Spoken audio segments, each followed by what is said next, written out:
They're going to give us a thumbs up when we're live.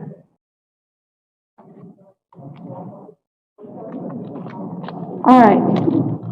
Let me call the Pulaski County Special School District Board of Education together for July 9th.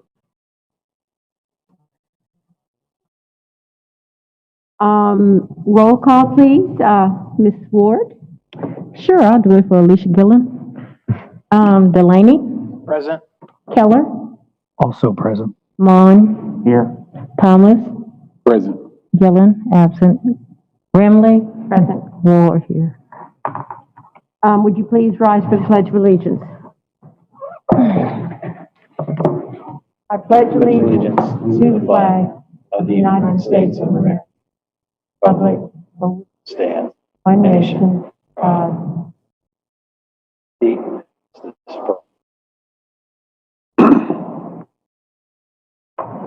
Under public comments, we have one parent that wrote in with a public comment, and I will read her public comments. Did we get any others? I don't believe so.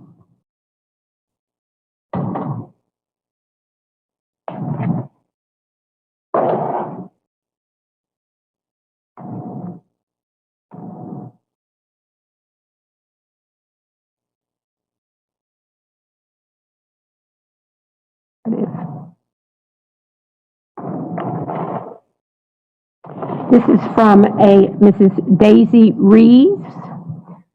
And she said, is it true that Sylvan Hills and Robinson football teams received or are planning to receive new football uniforms for the 2020 football season?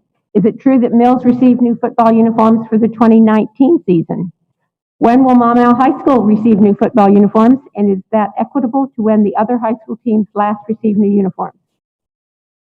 So, in response for that, because we got this ahead of time, Sylvan Hills High School is not planning on getting new football uniforms this school year. All of the varsity teams are on a rotating uniform schedule. Each sport gets a new uniform every 5 years. Robinson High School's AD announced that Robinson did purchase new uniforms for this season because our home uniforms are now out of compliance. No school athletic funds were used for the purchase. All was paid through fundraising money. Maumelle High School, our football uniforms have at least 2 more years of usage, is what the AD said. And Mills High School AD said they have bought no new uniforms in the last 2 years. So that answers that question from our public. Now I got to get back to the board agenda.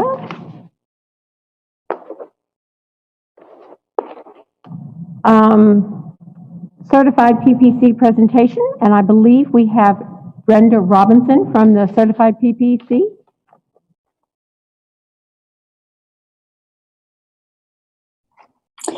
Yes. Hello, Dr. Rimley and board. Thank you for giving me this time to speak. Again, my name is Brenda Robinson, and I would like to reserve my time to speak when if I have the correct agenda, 9F is addressed.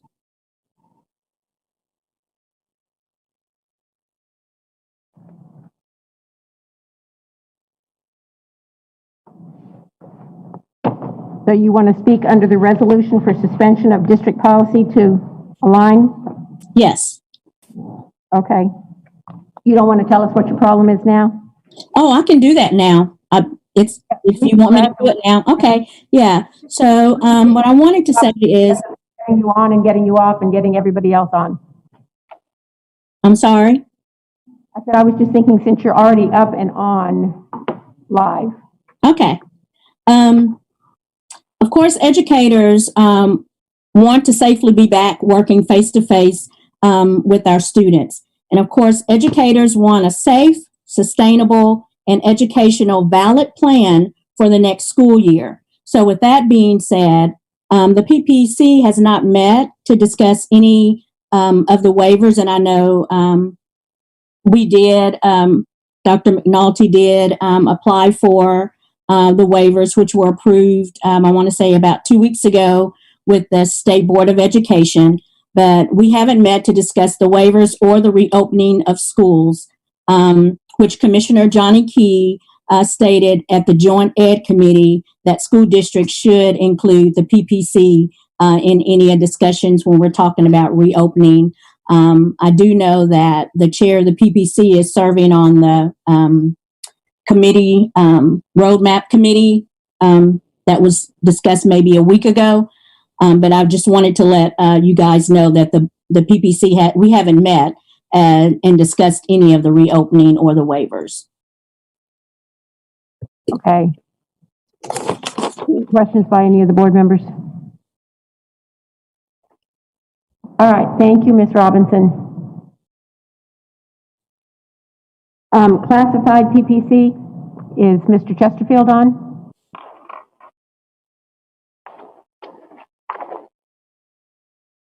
Mr. Chesterfield is not on? All right, then we'll move to reports. First report is school choice by Dr. Ford.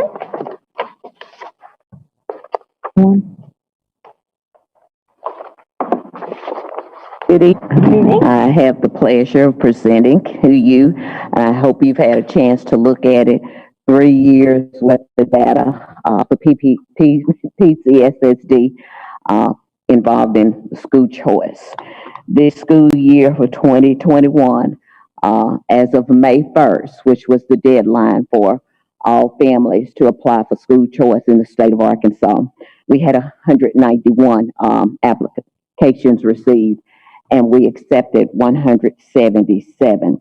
The 12 that we were rejected, I was just curious to see, were a result of classes, grades at particular schools that were full. We rejected 3 at Sylvan Hills Elementary School because their second, third, and fourth grades were already at capacity. We rejected 1 at Cato Elementary in fourth grade. They are at maximum capacity. 1 at Clinton, 4 at Chenal. First and fourth grades at Chenal are already at capacity. Even with us adding an additional kindergarten class that we had cut, we had to put it back between Chenal, Robinson L, and Baker Elementary because we had no space for kindergarten, but that didn't open up any space for first grade. At Robinson High School, their 9th grade is at capacity already, so there were 2 rejections. And at Robinson Elementary School, 1, because second grade is at capacity at that particular school. So that's this year's report. 177 applications from other districts around the state. We are accepting those students into PCSSD. And if you look at the bottom, 162 of our students went to surrounding districts. And you see the breakdown here, the number of students that left us and went school choice at another school district in the state. Any questions? Is there still a date when they can continue to update this? Do we think these are final numbers? Or oh, yes, ma'am. Yes, ma'am. These are final. You have to have all schools, all parents notified by July 1. So we wait to after July 1 to compile this report because all the schools now have sent us their copies of their applications, and we've sent them ours as well. So as of July 1, which is the last opportunity between May 1 at the closure to July 1, you must have notified the parent, guardian, and the receiving school district. Any other questions by board members? Yeah, Dr. Warren, I think we ask this each year. We know where our students are going. Or well, I'm sorry, we know where. Okay, so we know where they're going. We don't know where they've come from. Which way do we know? We know both ways. The list at the bottom, we know that 43 of our students went to Little Rock. Now, 177 down and tell you where they came from. Yeah, if you would like to report with those kind of figures as well, we can do that. Maybe it was, we don't know why the 43 or the 74 or the 19 specifically chose to leave. We don't follow up on that. It's not part of what we receive. That is correct. Now, that part is correct because on the application, they don't have to give you there's not a spot, and this is the state application, why they want to leave or why they want to come. Yeah. Maybe out of my general curiosity, if someone were to FOIA our district for our student information, what would we provide them? Like, if someone wanted to know why 40 or 74 students went to Little Rock, someone get that information? Would that be a FOIA-able piece of information? I think that would be a question for the attorneys because I think all we could give them would be the numbers on those applications, the students. We'd have to redact that. I'll put it that way. Yes, we could, but we'd have to redact the names. A number and not right. Really information that we would be able to utilize, whether it was which of main community or main area or main school. I mean, I would suspect when we go back to school, we'll know who's not there. We have names. Yes. Associated. So. Yes. We have our names who left us. Okay. This 177 that left us, we have those names because when July 1 rolled around, those districts that accepted our students had to send us their information as well. Now, some of them choose to send just a number, but the majority of them now have, all of the districts have started sending an actual copy of the application from district to district. Mm-hmm. It's just, I was just thinking for myself about, we're 3 years into this, kind of looking at what the trends were, where we're struggling, which and why certain school buildings or families are choosing to leave or even come here. So if there was maybe a breakdown, hopefully someone's maybe looking at this at some point in time. I can tell you just from looking at the applications, it appears each one of these 3 years that Little Rock School District and PCSSD are swapping kids because the largest majority of ours that leave to go to Little Rock. Mm-hmm. Like we received, our largest number is 74 students from Little Rock School District. I don't want to guess how many actually left us to go there, but that's generally the highest number that we have. Any other questions? Yeah. Good evening, Dr. Warren. Good evening. So does a student who choices into our district and we accept them, mm-hmm. And then they spend the entire year here? Yes. Do we expect them to send another application when they matriculate to the next grade, or do we keep them, assume that they stay with us until they do something different? Do they have to take an action, I guess what I'm saying, at the end of the year? No, sir. Once we accept that application, they are part of PCSSD. Right. So then these numbers about received and accepted, these are new students that we've probably never seen before.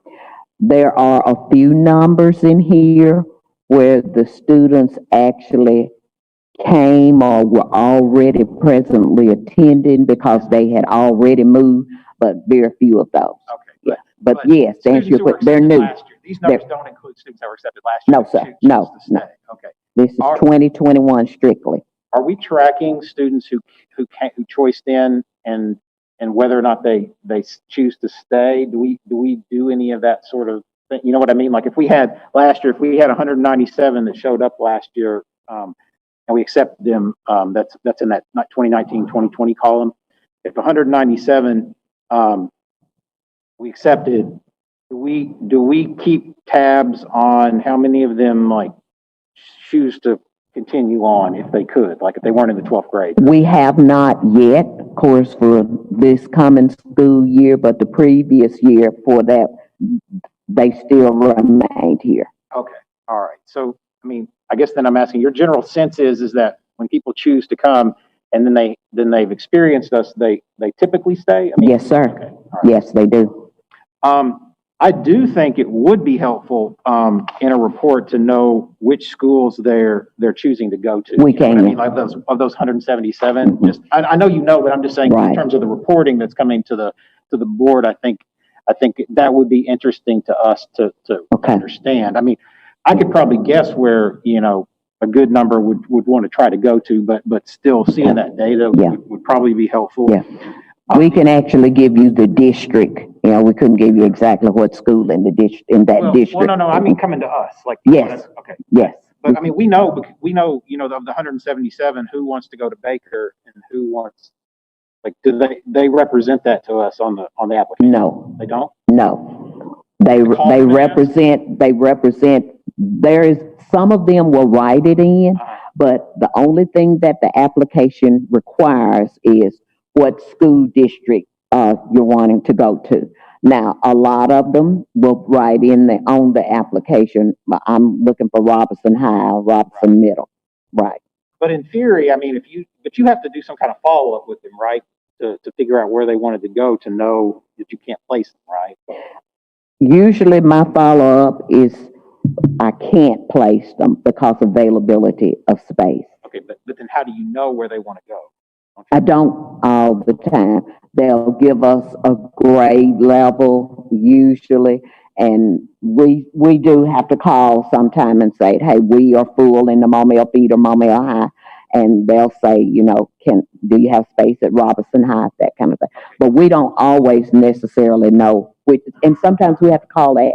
Okay, so I mean, you could get an application, because I'm recalling now that the application doesn't let you specify school. Yes. Which isn't very practical to parents sometimes, but we don't make the application. No, it's a state application, Right. but we do try to ask and get that information because it helps us when we're looking at the class sizes. But in theory, I guess if you didn't ask, you could just take an application and randomly assign them to a school, right? Yes, sir. Really felt like it, because it's not like it's binding, but you do make that effort to try to figure out what their intentions are. We do. And try to accommodate them. We do. Okay. So then my next question is, on the ones that you reject, I mean, I understand, capacity, but, this number, I don't. What is the maximum capacity that the state allows unless you have a waiver for like third grade, for example? So like 24, 25. Third grade's 25. Are we defining capacity as 25, or do you give yourself, because I know, because as a parent, I've actually showed up on the day before school started with, a lease papers or whatever and said, hey, I'm ready to show up, and you have to take me, right, at that school if I show up the day before and I live in that zone and we have to take you. However, if third grade is at capacity of 25, we let you know after the 8th day or the 10th day, when we've actually have all of our students in their seat. If we're still at 25, that we might have to what's called, we have to transport you to another one of our schools, and the district has to provide that transportation. Now, when you choose a school out of your zone, we don't transport. No, right. Yeah. But if I showed up, at the Baker office with, an apartment lease or whatever in the Baker zone, and you were completely full in the grade level that my child was at, you might have to transport me to Chenal Elementary, right? That's exactly right. Yes. Okay. And so, okay. All right. I see now. Yeah. Okay. But then back to my question. So are you defining capacity as the literal capacity, as you know it at this point? Yes. Okay. So you're not like giving yourself like wiggle room or whatever. So what we do, we send the principals a form and the registrar at the end of the school year and said, hey, in the form it's called seat capacity. Tell us how many available seats you have in each one of the grade levels.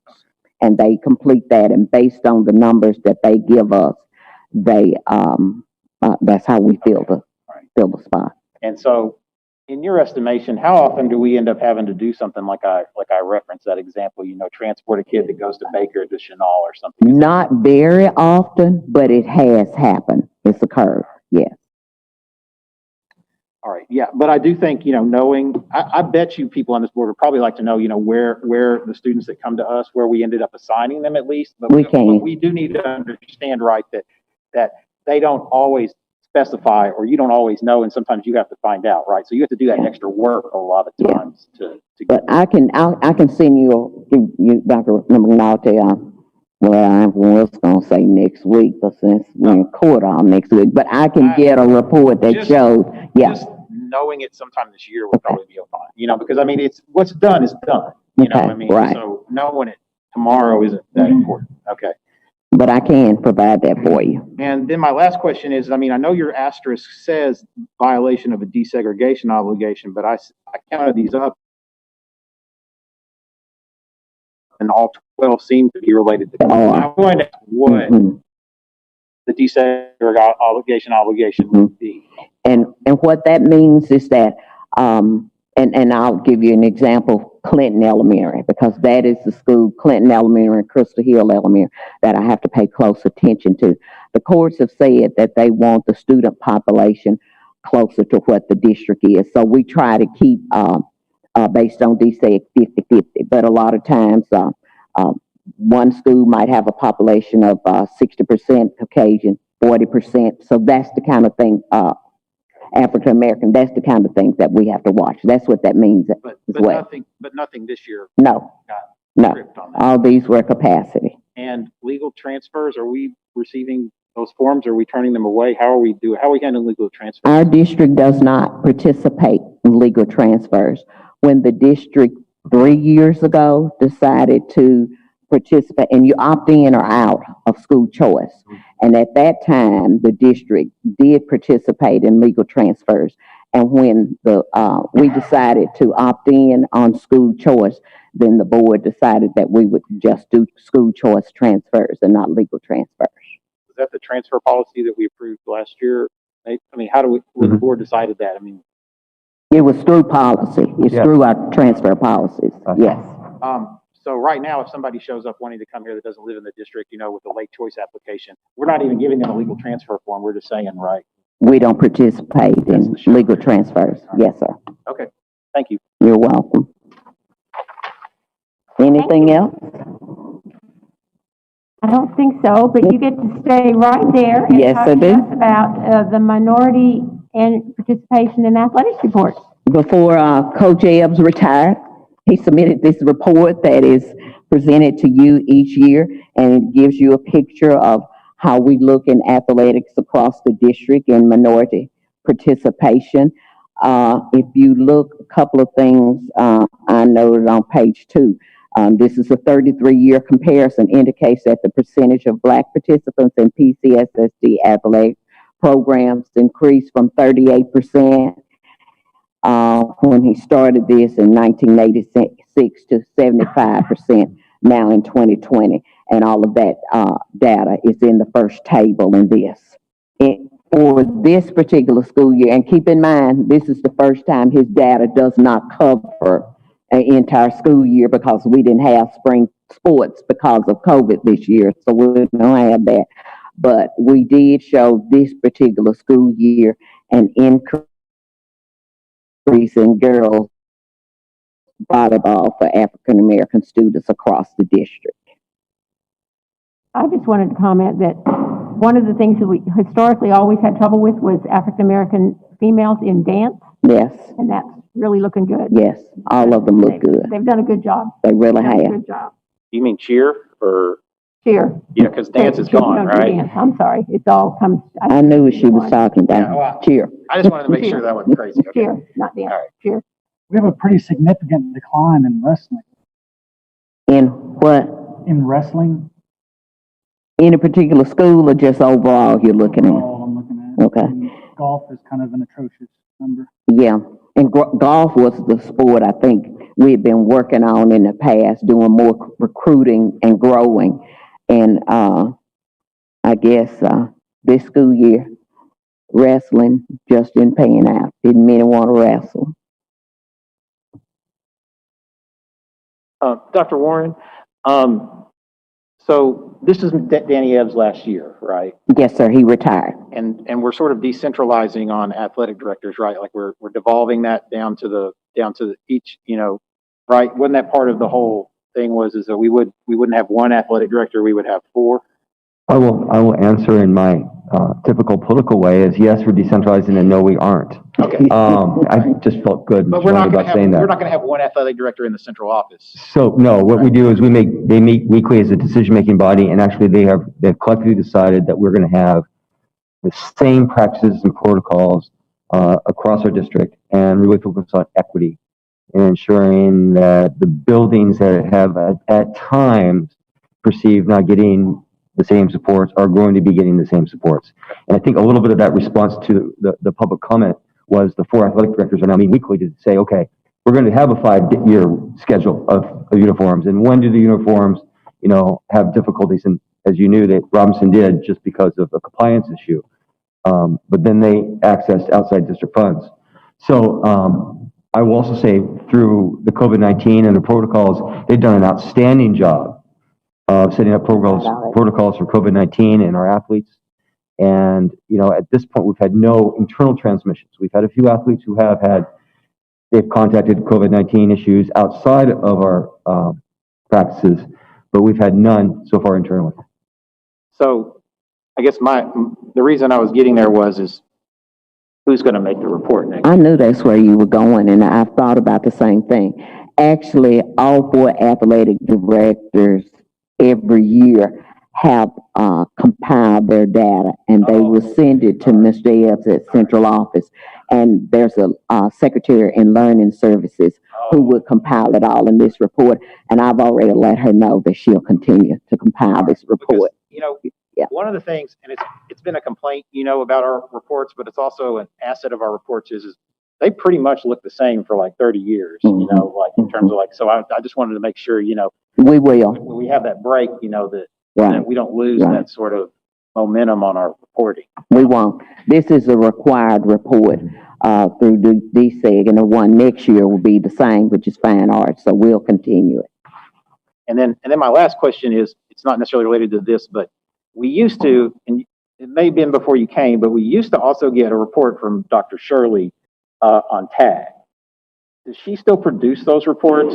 She does, but when we became unitary and gifted and talented, well, we were no longer required to submit a board report, but she still collects her data. So she's still making those reports? Yes, sir. Would it be a problem if I were to see those?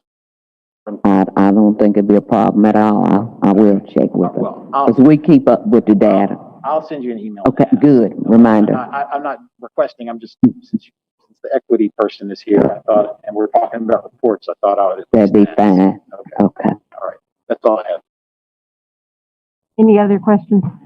Thank you. Great You're report. welcome. Thank 2 you. great reports. Excellent.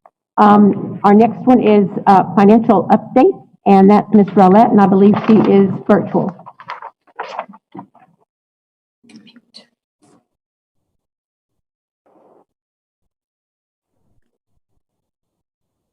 I'm here. Good evening. Hope everyone is doing well. As usual, I will be reporting on our legal funds 1, 2, and 4. I emailed you the report, but Ms. Richards was also kind enough to print out the report for you all as well, so you should have it there. You will see that, and please remember, these are preliminary numbers. We are still working on accrual. Yes, we charge it out on our books. They pull a report at the State Department, see how much we've charged so far to that fund, and then they send us a check. Got it. Okay. All right. And then my last question is just, can you remind me how, I know we're in period 13, so stuff is still moving around and this is not final, but what is the calculation? I know what the legal fund balance is like, it's like 1, 2, and 4 added together, right? Yes. 1, 2, and 4 Mm-hmm. is the net legal. But then the state, they have their own way of determining if the district, needs to be looked at. And is it something like 10% of total expenses or something like that? And they want your legal fund balance to be above that? I can't remember. Well, it can't be more than your revenue than you receive. So they look at to make sure we're spending those funds. It can't be a certain percentage over what we receive in the legal funds. So you're exactly right. If you look at this report, you'll see on the left side where it says current net legal balance is 17 million. And on the right, you'll see those categorical funds. So what the state does, they say your total legal balance includes all of funds 1, 2, and 4. But then they said your net legal balance, we take out those categorical funds. So that's what they look at for that. And yes, we do have to make sure they will look at, make sure I think it's 20%, between 10 and 20% over what we received in those funds in Fund 2, basically. Okay. So my last question is, okay.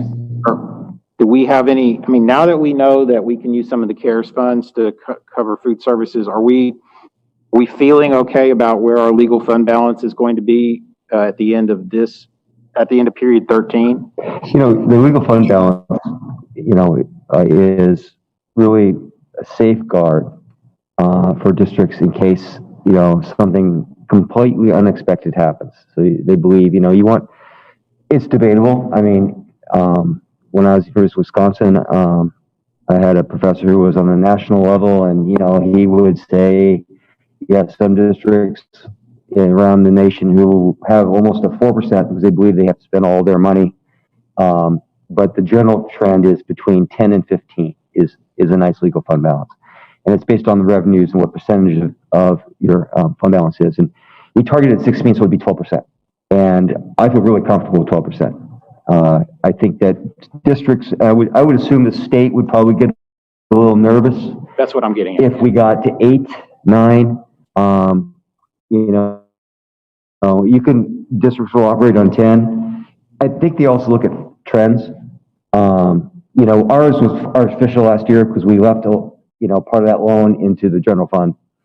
And we always target, and I will always target superintendent between 10 and 12%, not knowing what will happen, but I'm happy with the 12% this year. This is what our target was. So, you know more than we do because y'all are there every day, and talk and stuff. And,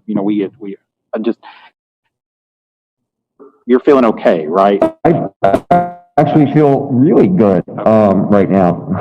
Okay, because that's easier for me to sort out than sure. some of this, So okay, all right, thank you. And also, we still have some revenue to accrue as well. So we'll have some revenue to accrue.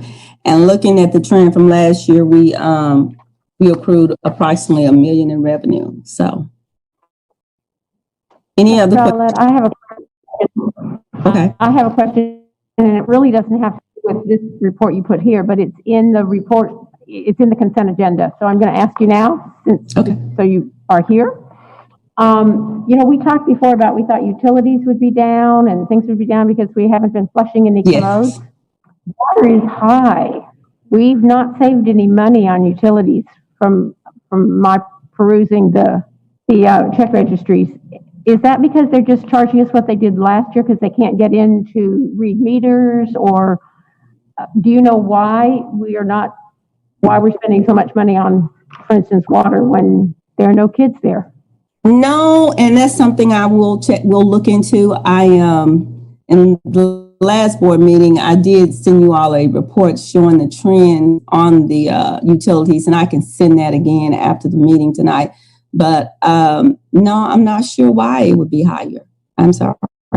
That's something I'll just have to look at those utilities. I did not look at that this month, but you have not seen a savings in utilities, have you, that I'm missing?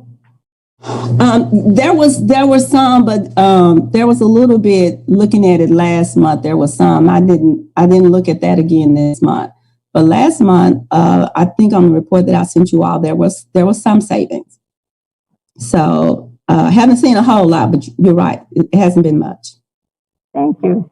It seems like we ought to have more savings when not turning the lights on and we're not using water. But I wondered if they were just charging us the same on a flat scale. Yeah, I'll send you a report on that. Okay. Anybody else have questions for Ms. Rollette? Thank you. Okay, I wanted to touch base. I wanted to also let you all know where where we have some of the CARES money currently budgeted. And I think Ms. Richards also gave you all a printout of that as well. And I emailed it to you, but I wasn't sure if you all got it in time. You can see that there are several programs or that you can budget the CARES to, that are allowable expenses in CARES.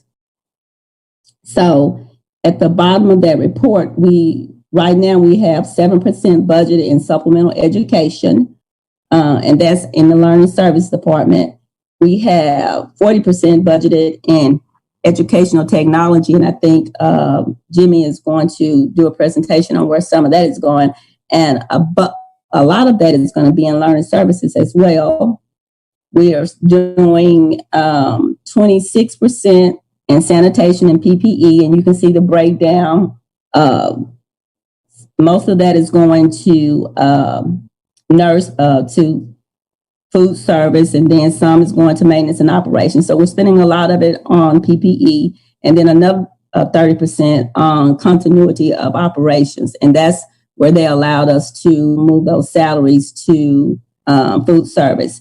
And then the last item over there is equitable services. That's where we have to, anytime you have federal funds, you have to contact the local private schools and see if they want some of your funds. And we had one private school, I think it was Abundant Life, and the state mandated that we give them $63,000. So this is where we tentatively have the CARES money budgeted. As you know, we're getting 2.68. So we've got it all tentatively budgeted, except for what we've already charged to food service. We've got it all budgeted, except about $40,000.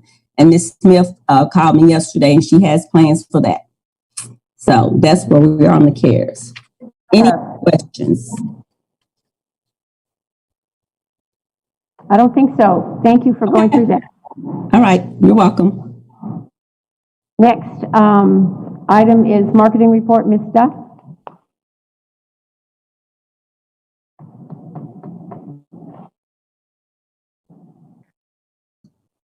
And well, Ms. Good Duff, evening.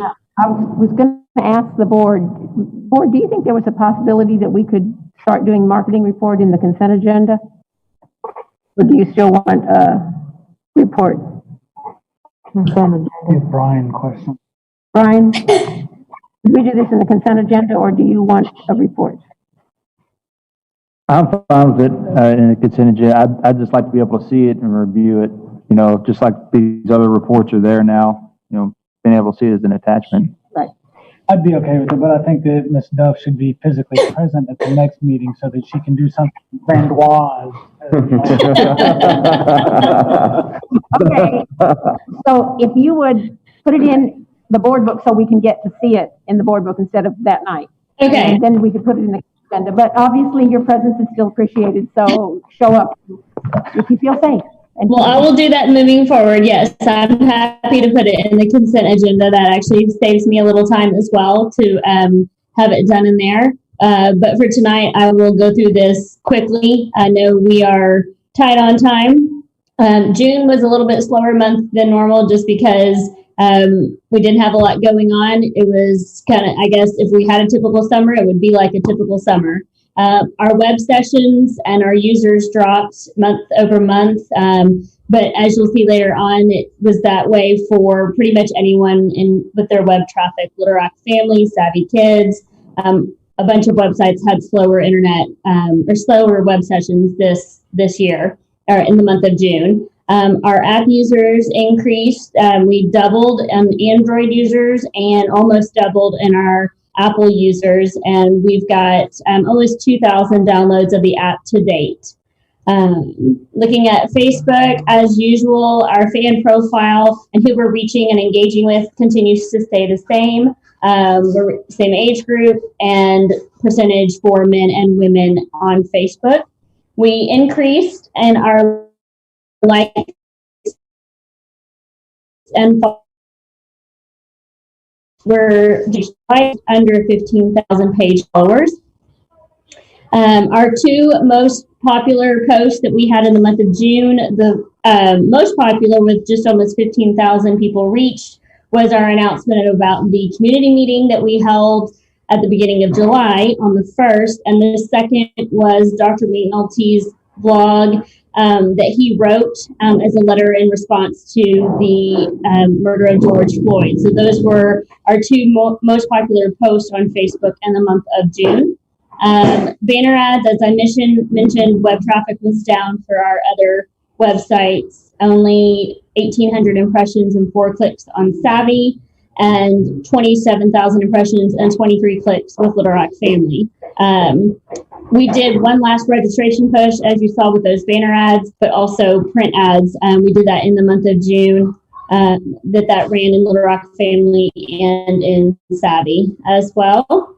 And then in our neighborhood magazines, in Woodlands Edge, Brady Creek, as well as West Chanel Living, we did kind of an update on the end of the school year and what it might look like coming back, and not how we wanted to end the year, but we made the most of what we could, and used some pictures from kids in these neighborhoods that were sent in during the AMI days that we had. Our 501 Life was the same focus as well. Savvy Kids, again, like I mentioned, the registration article we ran on Instagram and Facebook. Little over 100 people reached on each of the posts that it ran the 3 times in the month of June on Savvy's Facebook page. Our YouTube channel, we only uploaded 4 videos in June, but we still gained 96 new subscribers and had over 250 hours watched of our videos out of 7,000 views. And our central office chats were the most viewed. The most recent one that we recorded, I believe it was June 29th, with Dr. McNulty announcing that an announcement would come about school, had 3,300 views. And then one with Miss Burgess and Dr. McNulty about back to school, rounded out number 34 and number 35 in terms of our top viewed videos.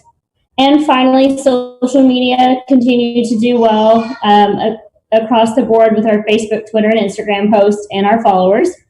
And when I send you the PDF of this, you'll be able to click and read the actual articles and watch the videos of our media coverage that we had locally with TV and print.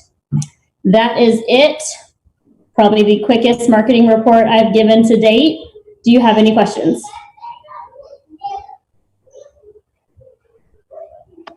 I don't think so. And thank you for agreeing to put it in consent agenda. We will look at it and study it, but now you've walked us through it so many times, I think we know what we're looking for. Thank you so much. Our next report is construction updates. Mr. Johnson. Good evening, board. How's everyone? Good evening. All right, so we'll go down the list as we normally do. We'll start at Mills Middle School.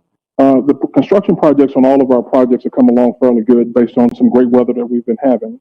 The interior of the kitchen project and sewer project that we're doing at Mills Middle School, the interior is just about complete. They're doing the floors now, should be done Friday. The exterior should be completed by next week. And the last thing we'll be waiting on is the appliances to come to the school so we can have those installed. I was advised by Devin Bates that our tour for the DSEG hearing will be August 4th. We should be complete before August 4th with that project. The second project is Mills High School. And so we're waiting on the indoor practice facility portions of it. We're just waiting on the lockers, the new lockers to come in, the additional lockers that we ordered. They were held up a little bit coming out of Florida based on COVID-19 activities. And we're optimistic that we'll have those in probably next week, and we'll move forward with those as well. To the interior of Mills High School, as far as the wall project, that project is moving along. We were pushed off a week because the wall panels for the building were scheduled to arrive today. They were pushed off a week by the manufacturer, so they'll be here next Thursday. And so we will be moving expeditiously to get that project resolved and get us moving forward. We're looking at approximately 2.5 weeks as far as an installation piece, and we should get that resolved right around the same time frame that we have the tour. for the district. I'm optimistic. There's one additional piece, caveat for Mills. I was told initially that we wouldn't have domestic water available for the old ROTC building. That was incorrect. And so we've made a move to basically get that building up to speed and up to par for use for the fall for 2021. That project should be finished by Friday. They're painting the interior. We've run the domestic water, rerouted it, and that building is occupiable for our staff and our students to utilize this fall. The Wi-Fi connections, Cat5 connections for internet was complete and processed yesterday and today. So I'm optimistic that we'll have that process completed at the end of this week or the first part of next week to finalize for ROTC for their use for the fall. As it relates to Robinson Middle School, thank God we finally got the elevator. It was delayed in the process, but the building, as far as the painting, the aesthetics and all those things are pretty much done. The installation of the elevator and the egress stairwell are the last two components outside of furnishings for that space. We're anticipating that elevator to take probably another 2 weeks, 2.5 weeks. So we should have that wrapped up and ready to go. Sylvan Hills. We'll move over to Sylvan Hills. Indoor practice facility is, for all practical purposes, almost done, with the exception of a little touch-up painting and things of that nature. We had one snag based on the power meter the gas meter that feeds the campus had to be relocated per the gas company. And so they were building the meter. And as soon as that's released, it should have been released today.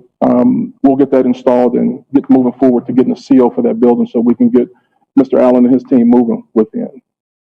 The other two, we walked also today the 11-month warranty for the education and dining hall building, noting the things of concern for us today.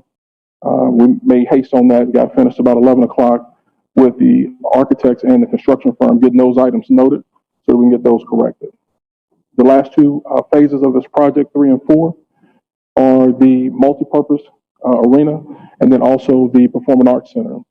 Performing Arts Center has its roof on. The outside skeleton is coming along. The storefront is installed. We're actually framing walls on the inside and moving right along. And we should be on target roughly November to get that building up and running. The multipurpose arena, we're pouring concrete, finishing up the dance floor, so to speak, getting our steel basically erected around the building and the roof on, and it's moving right along. So that's an update for our team, and we're steadily moving forward in a positive manner. Are there any questions that I can answer for you? I have a question. Yes, sir. Water fountains. Do we have any water fountains that let us use bottled water, or have any plans to convert any to that in any of our schools? We do have those that are fillable by for water bottles themselves, but until we get some clearance from the health department on unleashing all that for students' use. But yes, we do have those in multiple locations. Oh, can you give me an example? I mean, we have them. You mean in the box still, or installed, or? No, they're installed and ready to go. So if you look at a lot of the new construction that we've done, those schools definitely have them. We bought, I want to say 100 of those units last year to basically retrofit some other schools. So yes, sir, we are in the process of making that happen. So but I haven't been in Robinson Middle School in a couple of years now, and Yes, do we have those at Robinson Middle, for example? Or are they? If I'm not mistaken, yes, sir. During the new construction of all these buildings, we made sure that those were in. All right, and how many? You said we have like 100. There were 100 purchases. I can tell you this because we're some in the warehouse still, or is what I'm getting at? I'm sorry. Are some in the warehouse still, like not installed because we're waiting for guidance? Or no, most of them have been installed. So here's the deal. Most of those that we ordered, I think we were getting them locally for like $950 to $60 per unit. And we actually ended up cutting that cost by 50% on one of our contracts that we went through U.S. Communities. And so we saved approximately $50,000 on that purchase. So we've been looking at ways to save the district money and still be effective at what we do as far as our work goes. But it's been an issue in several schools where parents have wanted to have those bottle features available. And it's my intent to make sure that we have those throughout the district. So are they disabled right now on the ones that are installed, or? Yes, sir. Okay. Oh, So all of those are, if it's a water fountain, water filling station, they're all pretty much right there together. We've got those taped off and bagged off so that we can't use those at this point. And was that, did that have something to do, like, I noticed like at one time we were about to put a policy out about that and then we pulled it.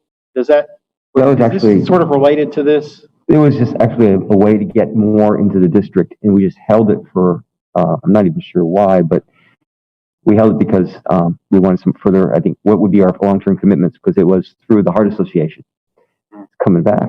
But, you know, part of the reason why they're closed down now is because of the health department and transmission of COVID-19. Oh. And that's part of, you know, we're looking at the realities and collateral effects of going back to school. And things that we would take for granted as really easy, each reopening, are now complicated.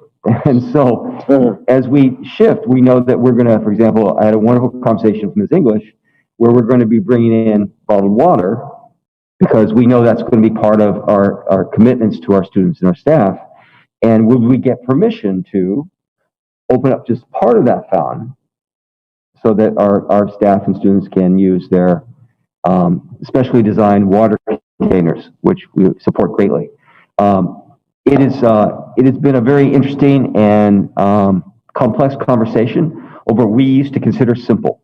Yeah, well, this is the thing is I mean, I think we'll get to this later on in the agenda, but you've got water fountains on your radar right now as a superintendent, and you may not have had those on your radar before because you have to worry about so much that we take for granted. And so for you to know that I know that. That's why he's got me, because they've been on my radar the whole time. All right.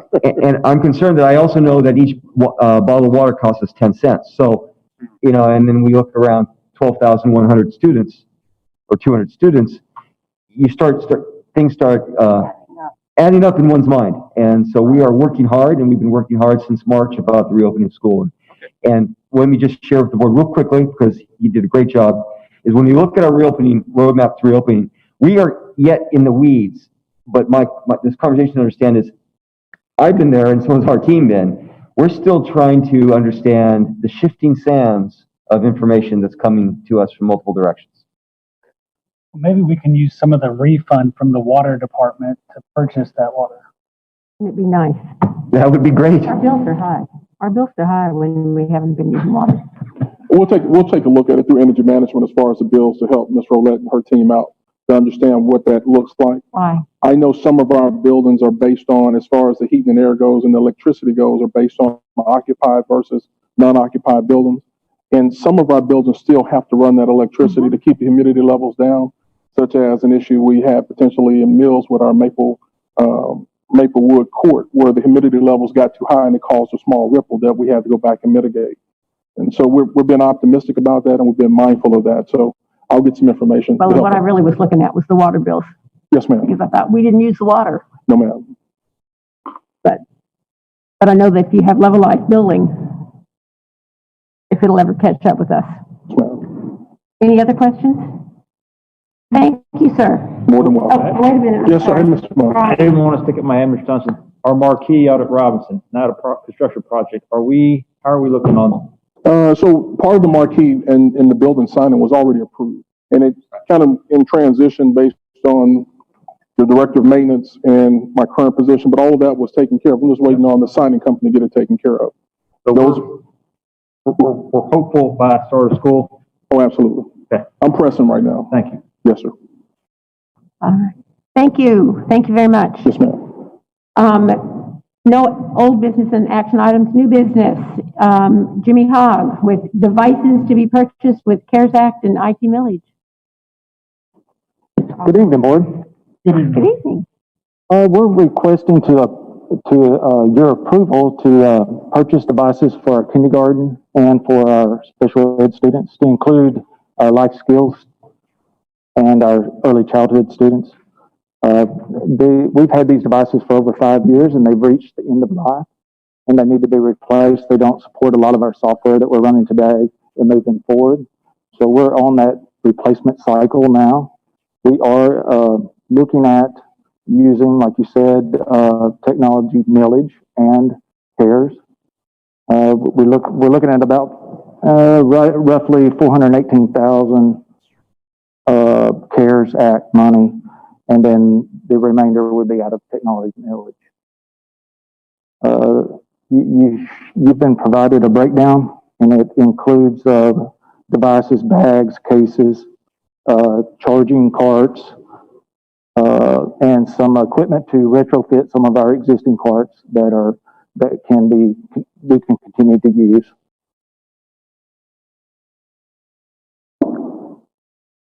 Any questions? All right, this is to be, last us another 5 years?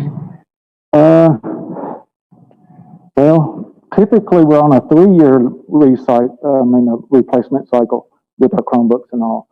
These were in classrooms that they stayed in the classroom all the time because Can you answer the next question? Because the 3-year Apple Care, I wondered why we were just like.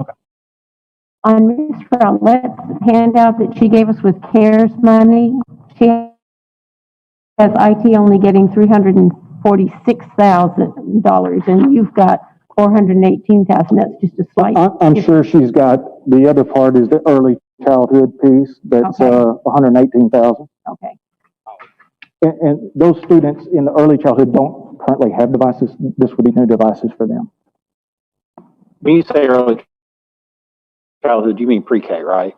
It's pre-K, okay. Yes, sir. Which is ABC, which we don't normally fund. How much, okay, so this request, how much would this request look pretty much the same even if COVID hadn't happened? You know, I mean, would you have been, like, because a lot of these you said are like replacement, you're on a cycle. Yes, sir.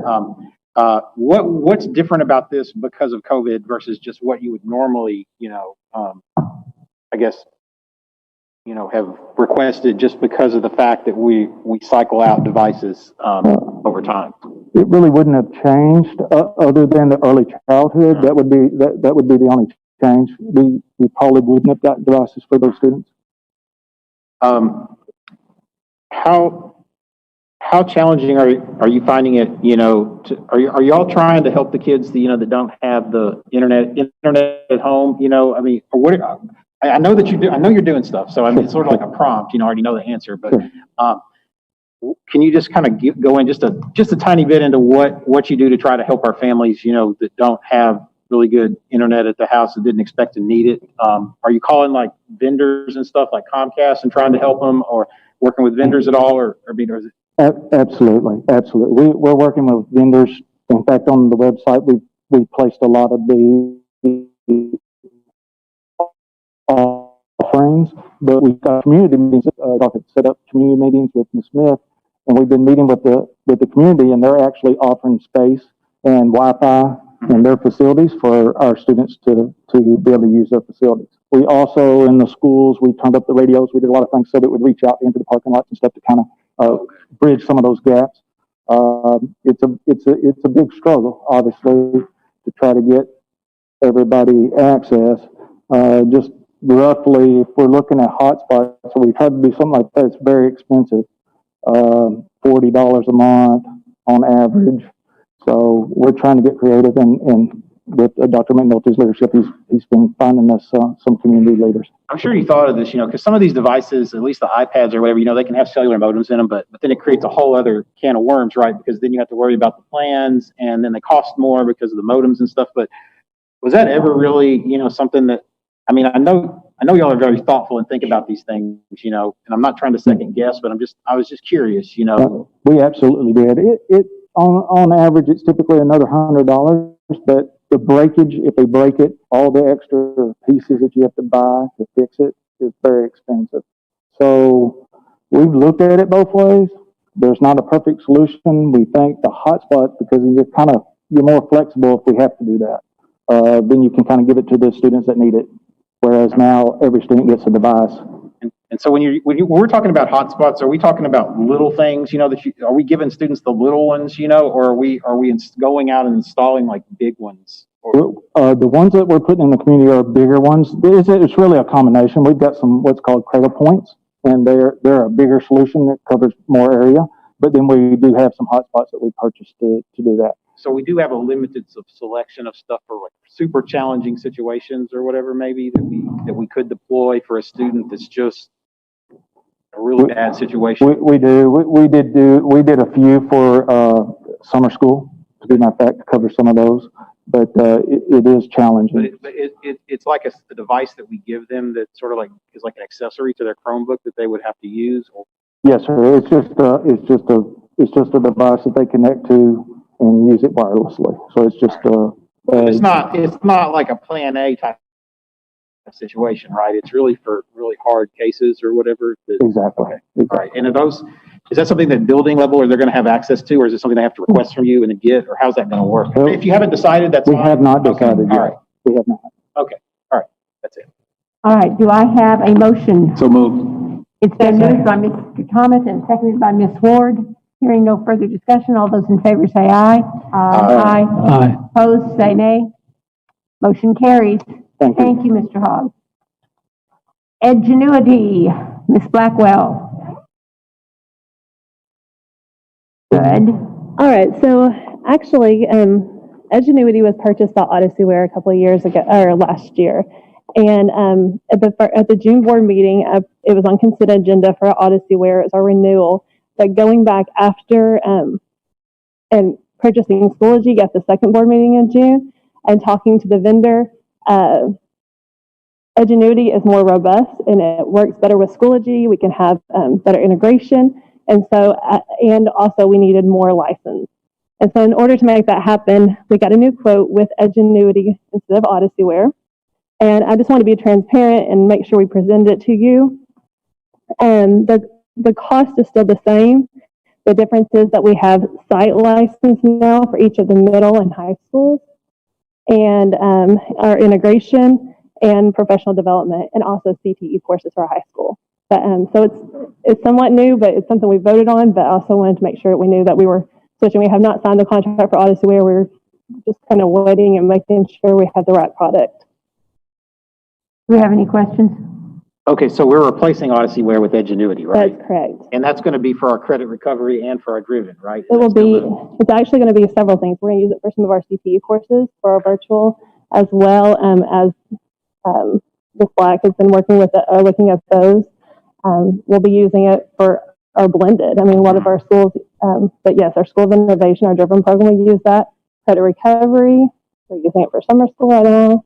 So we can use it for multiple things. So I mean, this is going to be the engine that sort of drives for people who don't want, traditional option, 5 days a week or whatever. This is our bread and butter basically for delivering like online learning and stuff. And I mean, I know we have more pieces in that, but this is sort of like the curricular piece of it. Or Well, Ms. Blackwell's done a great job because actually we have multifaceted approach to the online learning.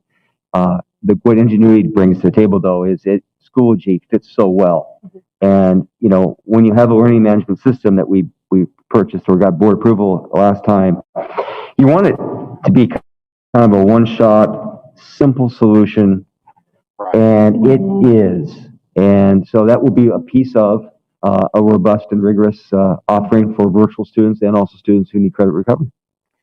Well, I just know, I mean, we've been, we were first with Chromebooks, a long time ago and stuff. And so we do have like a first mover advantage and a lot of experience, in terms of like delivering, stuff this way. Some districts, even very large districts, never, distributed Chromebooks out, in the charter schools, you're expected to, purchase your own devices even, Right. So, it's just, I feel real good, that you guys are comfortable with this because, it's going to be basically, if it, it's going to be the product, right? That is delivered to a lot of people during this crisis if they don't choose to come online, right? Or into the schools, I mean. And here's the great thing about Schoology too, is that, it's a very similar product to what I used to use when I was teaching at the university level, is that I can teach students in front of me with Schoology and have my lesson designed, and students can be at home and going in the same small groups with my students who are in front of me.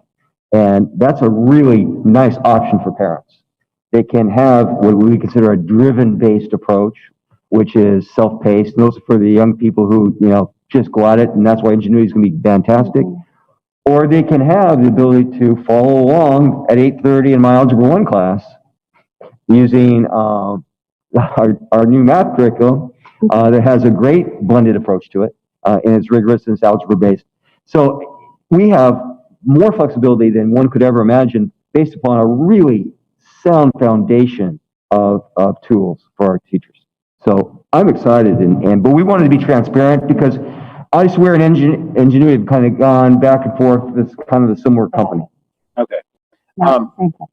And I did ask you about the Schoology, and the integration with eSchool and all this. I mean, Yes. does this have any integration with eSchool at all, or? So whenever you have Edgenuity 2 different ways, you can assign an entire course, like with CTE that already that.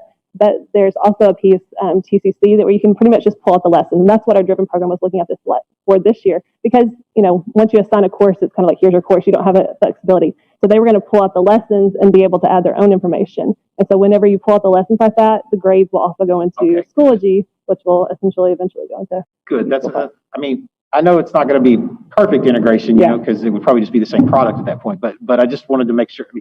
Okay. And then my last question is so we're here in July, we're moving to a new product. Do you feel comfortable, that on the rollout and everything and being able, is this enough time, to comfortably? It is. We actually had this discussion in cabinet before Corona hit.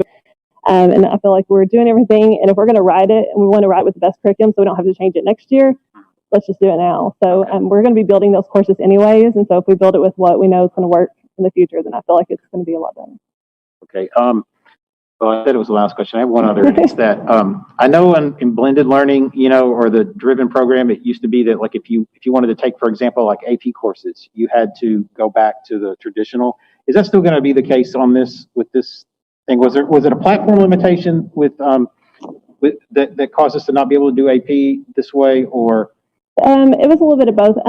Some of it was just the number of students who wanted it versus the amount of, what the teacher could teach in courses. So AP courses are available through Edgenuity as well, but in some schools, each school is kind of taking a different approach. Some are having them go out to the teacher with the entire class, and I know Robinson, they're not there yet because they just started with 9th grade this last year. But eventually, they would like to offer AP as part of their Driven. So. Okay. Yeah, because a lot of the overlap between people who come to Driven, they would also want, to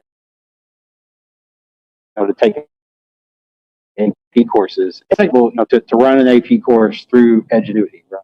Yes, they do have courses built. Okay. All right. All right, do I have a motion to approve Edgenuity? So moved. It's been moved by Sergeant Keller and seconded by Mr. Thomas. All those in favor say aye. Aye. Opposed say nay. Motion carries. Thank you, Ms. Blackwell. Brain Spring Science of Reading, Ms. Ray. You're not Ms. Ray.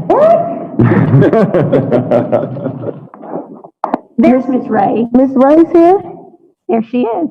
Okay, good, because last I checked, she was in Alaska. You back? Handle it. Oh, You're muted, Ms. Ray. You're muted. Okay, I'm back and I'm unmuted now. All right. Do you have anything you want to tell us about Brain Spring Science of Reading? BrainSpring is our solution to finishing up our K through 3 teachers so they can demonstrate proficiency in the science of reading that will meet the legislative mandate for the Right to Read Act. So we started when we trained our kindergarten through 3rd grade teachers in phonics first. That was the first phase. And then the rest of that pathway is a 2-day virtual training in the science of reading. So is this 2 days virtual going to be from September or August 13th through the 26th or something through there? Is that? Well, it's actually, we have it scheduled for July. So we have 2 sessions. The first would be July 20th through 21st, and the second would be the 22nd and 23rd. Okay. So we're paying those teachers to come in. No, the teachers are not paid. We are just paying for the training. It's $349 per teacher.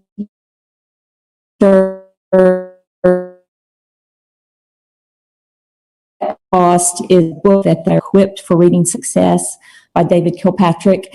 And if we were to purchase that book, it's about $55. So that's included in the cost of the training. The materials are shipped directly to the participant's home address.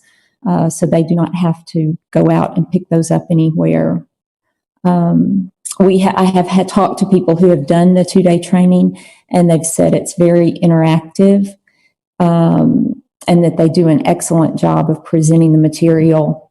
And they've made significant changes to the way they do some of the things in Phonics First to be in line with Arkansas's RISE initiative.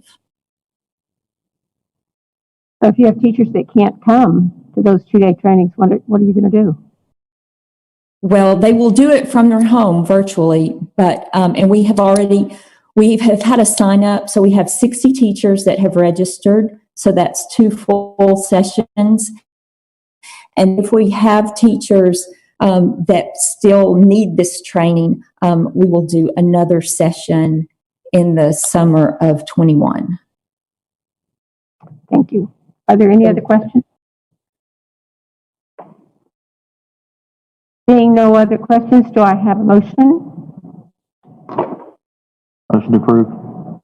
It's been moved by Mr. Mon. Do I have a second? Second. It's been seconded by Sergeant Keller. Seeing no further discussion, all those in favor say aye. Aye. Opposed, say nay. Motion carries. Thank you, Ms. Ray. Okay, thank you very much. The next one is the adoption of K-5 everyday math curriculum. Ms. Strickland.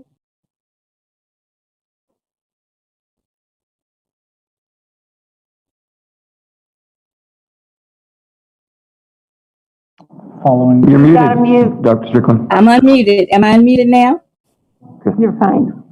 Okay, great. I'm coming to you with the recommendation of the Elementary Math Adoption Committee. We went through a full adoption process last year, and we're coming forward with you for an adoption of the everyday math curriculum for grades K through 5.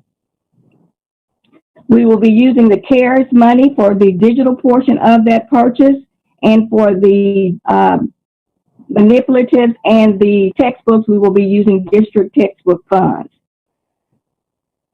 And I'm asking your permission to go ahead and move forward with the purchase of these items for the adoption of this new curriculum for math for K through 5. Dr. Strickland, before we move forward, could you explain the process? Because it was quite a lengthy process. It was a lengthy process, yes, sir. So we began in the fall of last year, going face-to-face, establishing a committee of 45 practitioners who were instructional coaches, teachers, administrators, support staff, ELA, special ed representatives to look at, and we formed a committee that was just a review committee at that time to look at the options of what we could possibly have if we chose to move forward toward adoption. We were currently using a Go Math curriculum that had expired on the adoption, but we chose to move it for 1 more year to give us time to purchase that Go Math. So we went through that process, and then COVID hit us. So we continued the process virtually by setting up Google Classrooms, by having Zoom sessions for each of the programs to present. Our committee then went back and reviewed and used the IMET rubric to score those vendors, and then we narrowed it down to 3 finalists. Those 3 finalists came back and did an additional presentation, and in the documents that I sent you were some of the questions that the committee members had, and they went back and they reviewed those, and then they came down and they drilled down to a last and final recommendation, which was everyday mathematics. And one more thing, because the Schoology has been my word of the day, it is also going to be able to be incorporated in Schoology, correct? That is correct. And Mrs. Solar, the representative, is there with you tonight, and she wanted to be present because we have created a professional development plan that will allow for those early adopters to go ahead and train now, And then we will duplicate that training again in August for those who were unable to train earlier this summer. So is the training all included in this price? I'm sorry, I couldn't hear you, Dr. Remley. Is the professional development included in the price? Yes, yes. And this is a 1-year contract? It is a 1-year contract, yes, ma'am. Do we have any guarantee for the price? Because what I thought I saw was that it could raise up to 10% every year. Is there any guarantee for future years? Because we don't really want to adopt something K-5 for 1 year. Okay. Dr. McNulty, I'm going to defer that question to you for the 1 year. Well, actually, here's the great news. I'm looking at Ms. Smith, who tried to get up the first time. She's here right now. But we're going to continue on with this. This is a long multi-year use of the curriculum. Well, I just briefly stepped into it, but what I really enjoy about it is its ability to be blended instruction. It's got a strong digital learning piece to it, and also a very solid algebra base that really aligns well with our state test. Ms. Smith, would you like to add to that? No, you did a great job. Oh, thank you. I was more looking at the price. She was looking at price. Is it going to continue? We have to continue? buy this every year for the next 5 years. Yes. Is it going to go up? I think we can probably work some deals. We worked a really good deal to get the 6 through 12 pilot. Mm-hmm. So that's totally free for this year. So I believe, and we're going to be talking to them about that because we do want the program. It is a great program. It is good for the kids.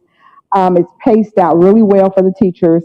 I've been on the trainings with them all this week, and they just really have laid everything out. So teachers will really feel comfortable with this package that we have. I think we can really talk to them about it. I'm sure we can because they want our business. And she's sitting in the back of the room. She's sitting back there. She doesn't want to She knows. negotiate that price down. Mm-hmm. Is that typical that when we buy a textbook because this seems to me to be a lot higher than normal textbooks are. Well, for 1 year, we normally don't. I think, I don't know if it's higher, but we haven't bought textbooks in a long time. I think our science was just as high last year. Yeah. I think because we haven't bought them in a long time, Dr. Remley, they seem expensive, but that's the going price with all of the ones that we looked at. Even when we got to the last 3, it was all within that range. That's what I was going to ask. They're not paying the same price every year. That's what so I don't remember the 1 year or whatever being a recurring fee, and I pulled it up because that's what I was curious about. We paid $358,000 per K through 5 for the science.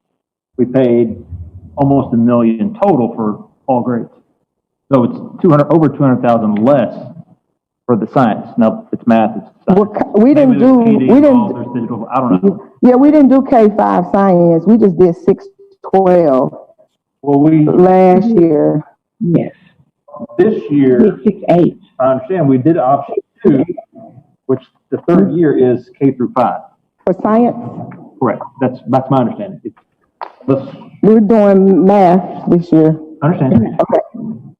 And then one of the other things that we need to consider is that we were using Dreambox, which is another digital platform. So we will save that cost because we were using Redbirds, which is part of the cost that we would have now. That we remove one cost, but we added on to what we're doing for our digital platform for everyday math. So I need to go back to what Mr. Mon's saying though, because I need to understand what you're saying. I'm looking at our recommendation from 2018, and we had 2 options, option 1, option 2. I believe we approved option 2, which was a 3-year plan. In year 3, it is $357,000 for K through 5 science. So I remember that.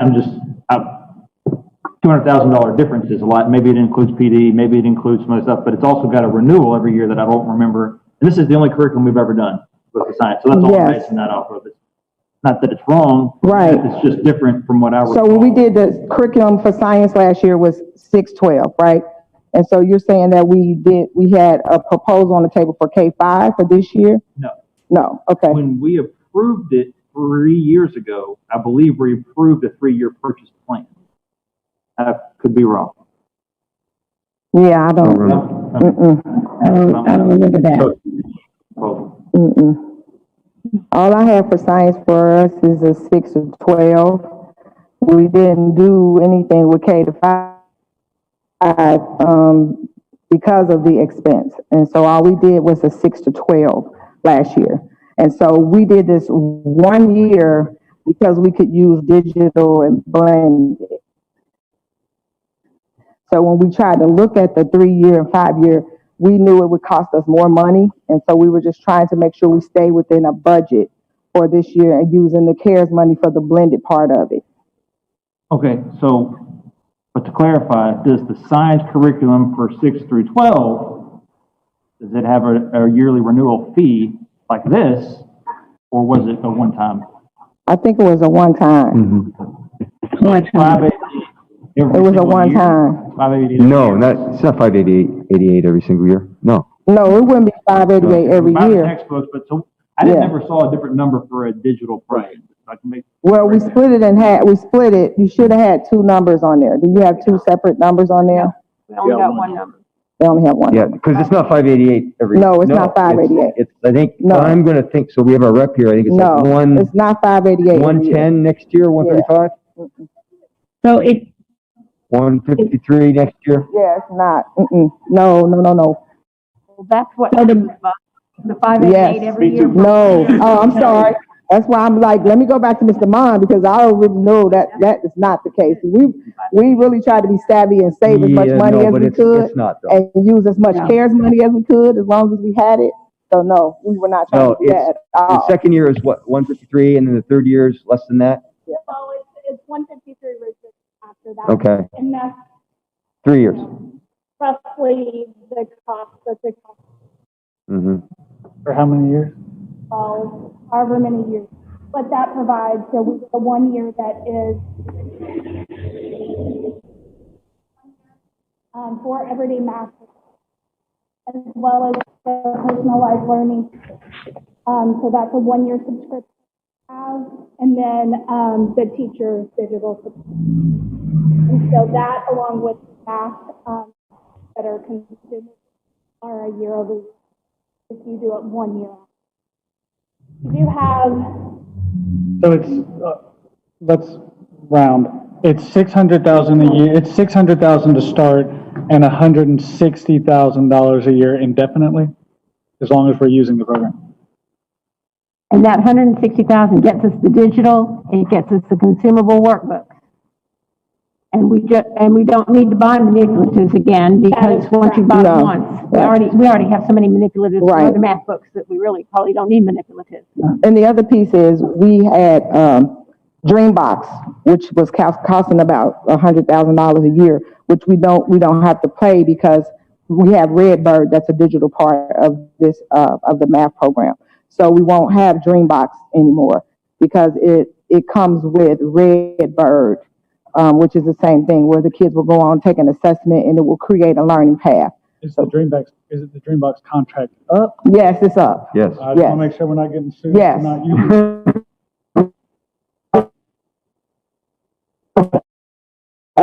Year to year. Avoid that. Year to year. So it's up. It's up. So our net year to year will be paying about the same. It will, yeah. We're just, the nice thing about it is that it's not 2 different platforms, that this is integrated. Well, I'm glad y'all explained it. I feel better. Yeah, I do too. Well, you know, I went back to Mr. Mon because I'm looking like, wait a minute now. I don't remember any of that. And it's been a rough year, but it ain't been that rough now. I would remember that kind of money year to year. We would have, I like Shannon, but Shannon would have got an N.O. spells no. So thank you so much for making that clear. And Jimmy, we have not paid Dreambox this year, right? It's not been on a consent agenda? No.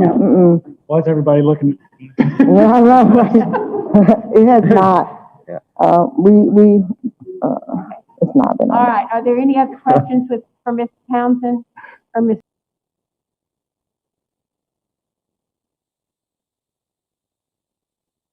Strickland? Are you getting ready to ask? Okay. No, I was just wondering, with times being hard, if we were getting a better discount now that Their She's sales are right probably back down. there. Well, I can say that, with the 612 pilot, which is, by the way, really cool, they first, and we appreciate what you did, they first offered us some subscription fee that was around 190,000, and we had a very good conversation. They were so great that we're paying nothing. So, and what I like about the pilot of 612 is as we look at its further reductions, it's a hands-on experience, but it's a very slick blended approach, and it fits nicely with our K-5 adoption. This is a rigorous curriculum, and it is nicely laid out, and it flows. And then that also saved us money, because last year we did Imagine Math for our 6th to 8th grade kids. Well, this has a program in it called Alex, so we didn't renew our subscription with Imagine Math either, because they already have an online program that they're going to give us for free as well. And Imagine Math was what? How much was that? Oh, it probably was about $70,000 or $80,000. So before next year, as the year goes along, are you going to get a secondary math committee together to look at this before, to see if this pilot has been successful, so we just don't force the pilot on to the secondary teachers? They're already a part of the process. They've been doing training. They've been meeting with Shannon and her team. Because the pilot was free, we become like a case study for them, or either a data point. So we've been meeting with them and the teachers, and they've already started. My feedback so far is that the program is really great. It's laid out. The warm-up is in there. The assessment is in there. The launch is in there. Videos are in there. So we're starting that process now. So that's with math teachers and not with math coaches? Yes. It's a little bit of everybody. Yeah, principals as well. Well, I'm mostly concerned about the math teachers. Yeah, they'll be. They have to produce the work. They need to be happy. Yeah. Well, and I hear that, and our job is to support our professionals, but our job is also to have a rigorous curriculum that is connected K-12. Yep. And we've had results historically that we are proud of the results, but we want to see results that not just rival the rest of the state, but the rest of the nation, especially when we look at the NAAP assessment that is an international assessment. We have great kids, we have great teachers, and this curriculum is going to help us get there. It is, and so we're going to pace it out based on the standards from the state and make sure that everything is aligned.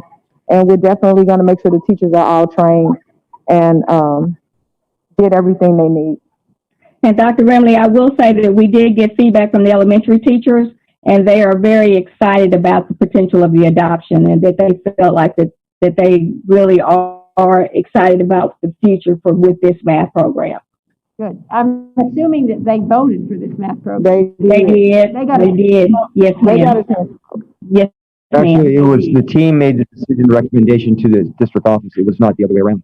And that's how we work. Is we need to make sure our professionals are engaged in the process.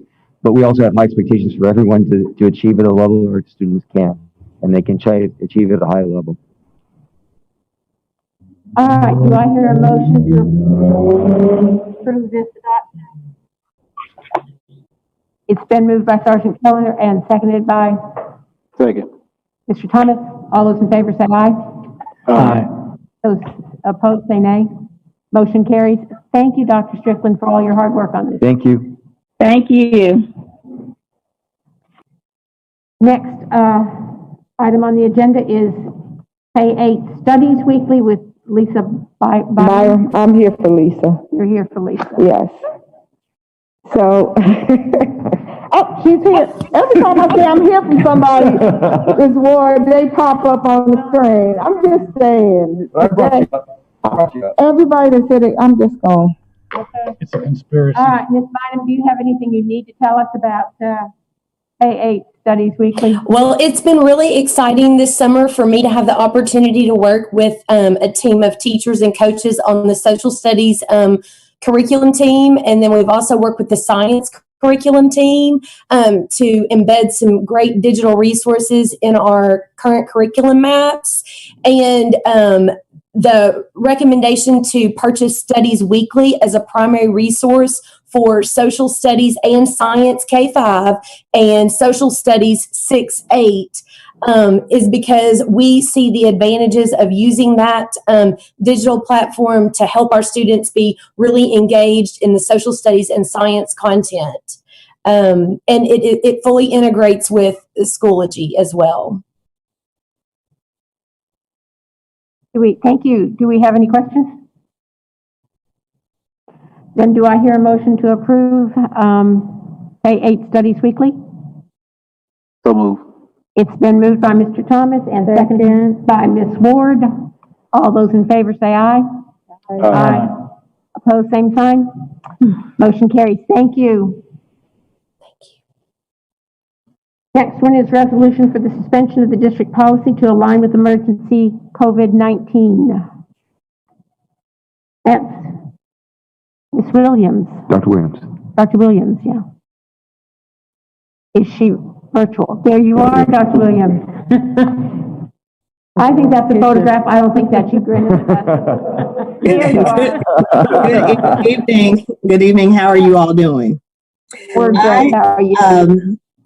I am before you to present the resolution set forth through Governor Hutchinson's executive order tonight regarding COVID-19. Are there any questions or concerns? Well, I have a question because Ms. Robinson obviously spoke to this earlier under the PPC. And with the resolution that we're saying, do we have to go back to PPC to get things changed, or doesn't this kind of give us emergency acts to change things? This particular resolution is based on the executive order of the governor. And so it outlines some specific areas that have been suspended in whole or part, specifically for changes that they've made to state law and regulations regarding public schools. And so these are mandates from the state. That's kind of what I thought. That's why it's not that this has to. So I'm not sure what specific waiver she was referring, but this one, and you all do have this document, it speaks to the emergency FMLA leave in respect to COVID. As I said earlier, suspending in part or in whole policies that conflict with state laws and regulations that have been implemented in regards to COVID, and then making sure that the superintendent continues to keep you all abreast of changes that are made on a regular basis, and that it will stand in place until the governor declares us out of the state of emergency. So I'm not sure what specific areas she had questions regarding. Okay, are there any questions from the board for Dr. Williams? Yeah. You may have been thinking, I don't want to read your mind, but were you thinking of something, because I heard about this too, is that personnel like the requirement to do stuff through PPC may have been waived by the commissioner. I'm not sure what she was referring to. I'm just speaking specifically to this resolution. Yeah. Right. I guess my point is that maybe what Robinson was concerned with this resolution, but maybe make sure that the board doesn't decide to ram through a bunch of personnel policies, because of the waiver because normally when we do personnel policies, we have to send them, we follow that process. Yes, sir. But this particular one only will affect policies that conflict with regulations and laws that have been enacted specifically due to the pandemic. Right. So it has to be a direct correlation with that. It wouldn't be anything outside of that. That's what this resolution speaks to. This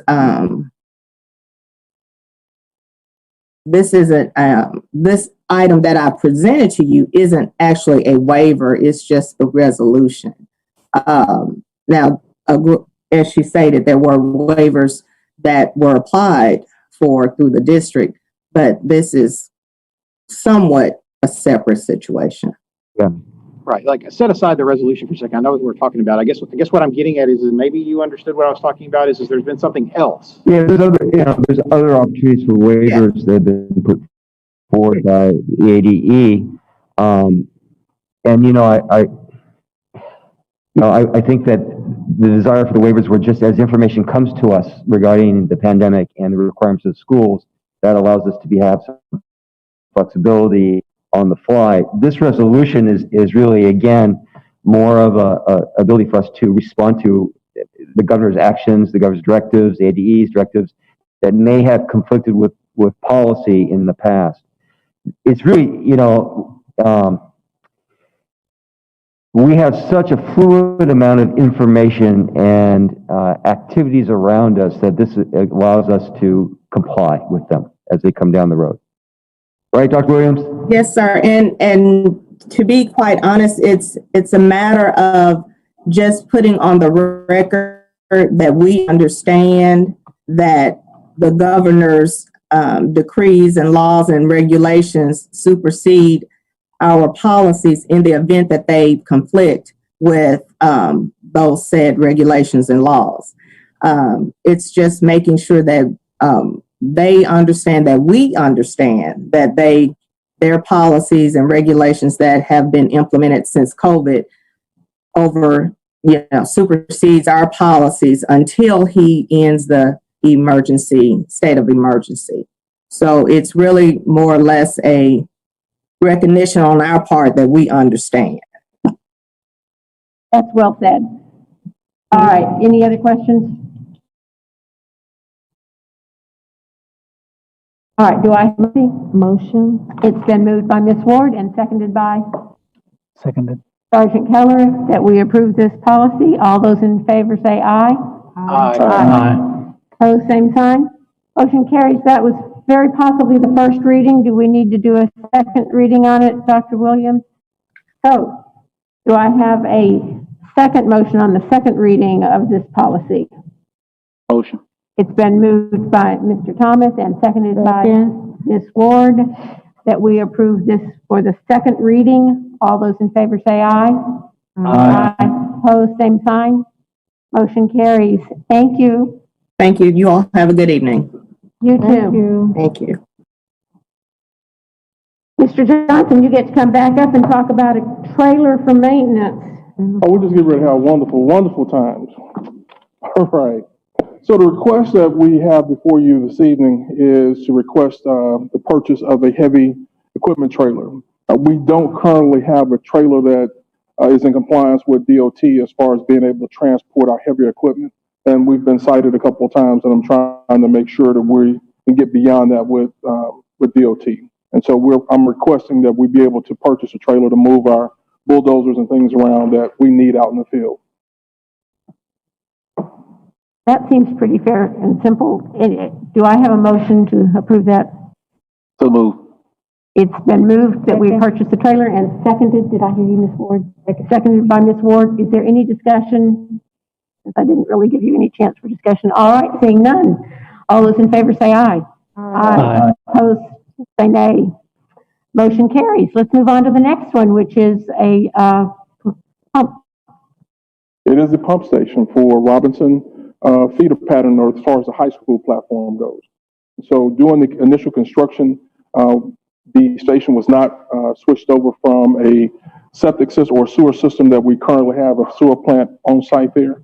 And we missed an opportunity to kind of get that done at $325,000.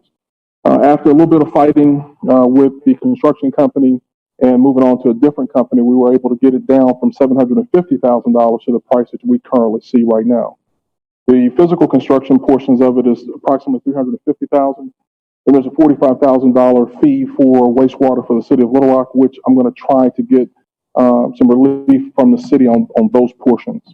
There is some lead times on the components where we're physically tying into the city wastewater system and getting away from a sewer plant. And that is a great thing for us. Only thing we'll have to maintain now is our pump stations to get our waste into the city system. Get it uphill. Ma'am? Get it uphill. Yes, ma'am. And so we're seeking approval for that process. Do I have any questions on the pump station? Yeah, I got questions on the pump station. Yes. Oh, the whole thing, actually. So this was before you came, but before I was on the board, but, Robinson didn't used to be, the middle school and the high school didn't used to be inside the city limits of Little Rock. That's correct. That's your understanding, right? And Yes, sir. And then we moved them in there, and I believe part of the payoff for that was supposed to be, right, being able to tap into those city services. That's my understanding. Yeah, my understanding too. But it sounds like, I'm just trying to understand the sort of like back and forth on all this, because first of all, it sounds like the way we're connecting into the city sewer is we're going like, if you were just a person like standing in the parking lot of Robinson, you'd be like, well, you're probably going to connect the sewer system to something on Highway 10, right? As a person, but that's not, is that you what would we're think, doing? you would think so. Yeah, you would think so. As Yes, a person, you'd be like, why would not this major road? Surely it has a sewer line there. But we've run into some complications with that, right? There's no existing, because of the way that the city has kind of grown out further west. The closest point of connectivity that we can get was this new neighborhood connection point that's next to us, to our east of us. Southeast Southeast right? of us. Like Yes, it's basically correct. that subdivision they're building on behind the baseball field, sort of like, right? That's correct. Okay, but that's a mountain, right? Yes, sir, it is. So now we need a pump, right? Because normally you would use gravity to In some cases, yes, sir. Right. And we've got some pumps in other locations as Oh, well. okay, all right. So, and then, but this pipe has to be pressurized, right? I mean, that's what's it called? The name of that pipe, the type of pipe it's called is okay, main, I don't know, anyway, but it's a pressurized pipe, and it's going to push it uphill, and we're going to tap into the sewer line that's behind the building, or behind the campus, right? That's correct, on the backside of the hill. Yes, sir. Now, have houses been built over there yet, or does the developer still own those? They're still currently building. Okay. And Dr. McNulty and I actually went out physically and looked, because I was curious to find out. I was trying to get ahead of the curve when I first came on board to get this done before the housing community started to be built. Of course. Right? That way we could have got any right-of-ways taken care of and any issues with permitting in the city taken care of expeditiously. We had some delays and we weren't able to move forward.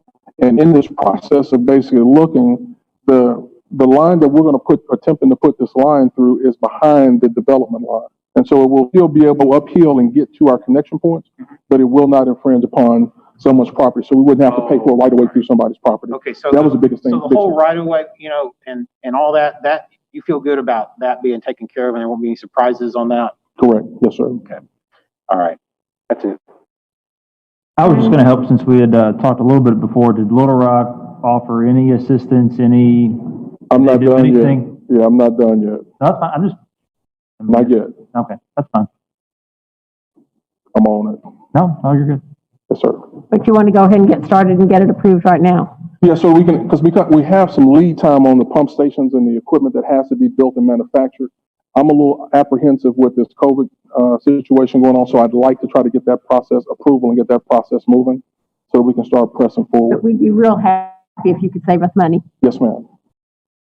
Now this proposal, I mean, we're paying a private company basically to do most of the work, right? Until it gets to the spot where Little Rock connects in. But we have to tie into the city service, yes, sir. So, but is this sort of like a complete pack? Like, does this get us all the way tied into Little Rock, what we're seeing here, right? We're complete. Okay, so if there's any sort of arm twisting or anything that would happen, it would, I mean, you haven't ruled that out yet, but basically if Little Rock just basically says, what's PCSSD? I've never heard of y'all before. I don't know, or whatever, this, we pay this, there's no other anything else to pay, right? No, sir. And we put it as usual. I'm gonna yield to Mr. Thomas when I get ready to make this statement. I'm putting a contingency in for rock, so we don't have headaches from a rock perspective. Okay, the pipe's supposed to be buried, right? Yes, sir. They are. Okay, so it's not gonna be above ground, all right? No, sir. Okay. All right. If we don't have any other questions, do I have a motion? Motion to approve. It's been moved by Mr. Mon and seconded by Sergeant Keller that we approve the pump station. All those in favor say aye. Aye. Opposed say nay. Motion carries. Ladies and gentlemen, thank you. you. Yes, ma'am. The next one is the proposed settlement with the Lamb versus PCSSD.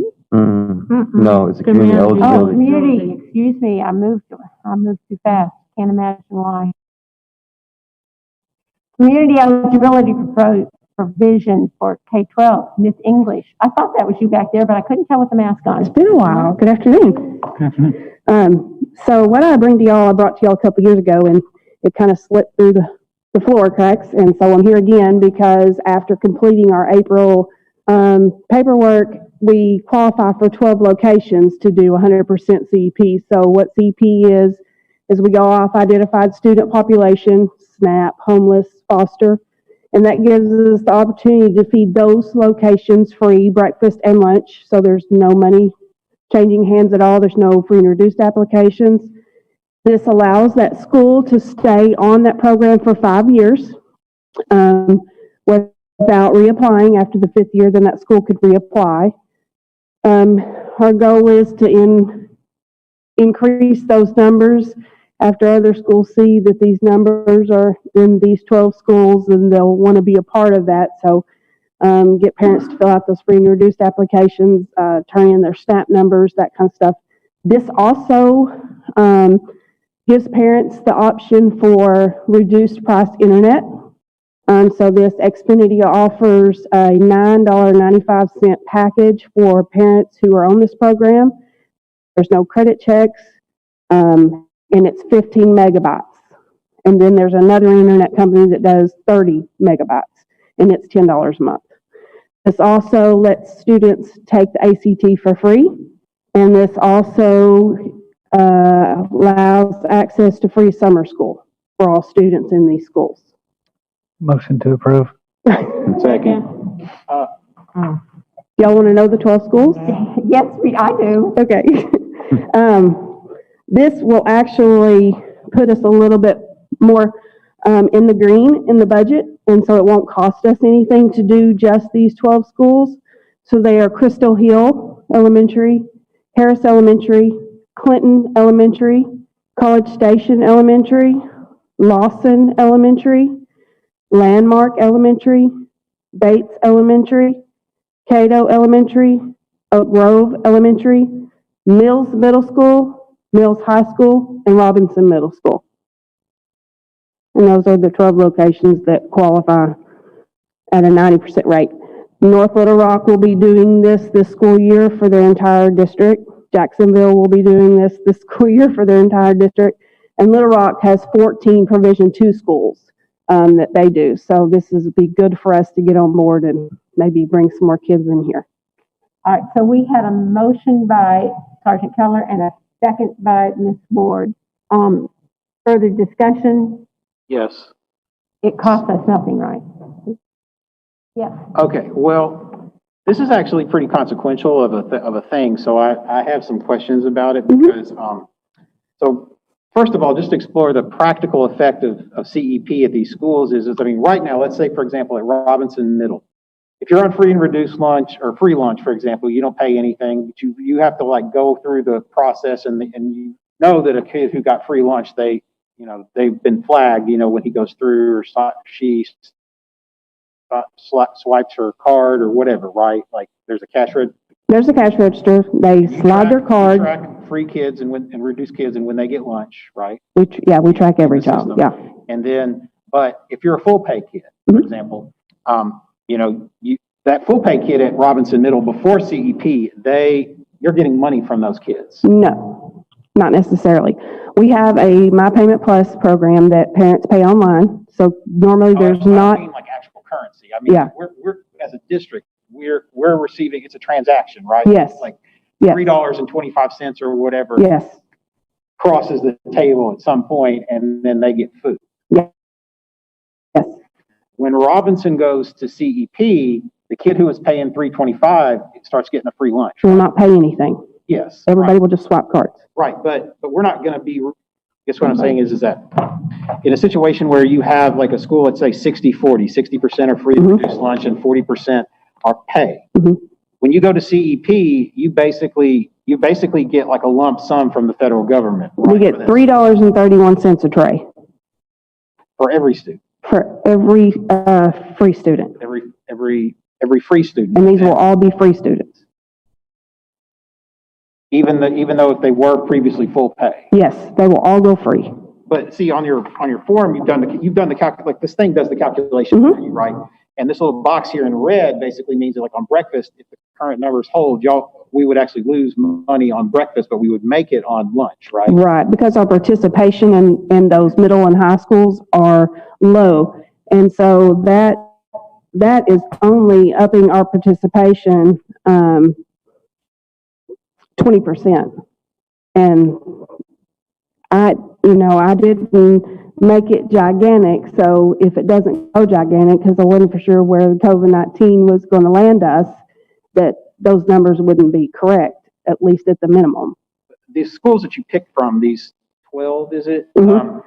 You had, like, probably, cutoffs, right? Like, there's a reason Baker and Chenal Elementary aren't on these schools, right? Right, they have to be 40% or above. Right, because the higher the free and reduced lunch percentage, the more likely it is to be profitable, I guess, to if I use that term, Right.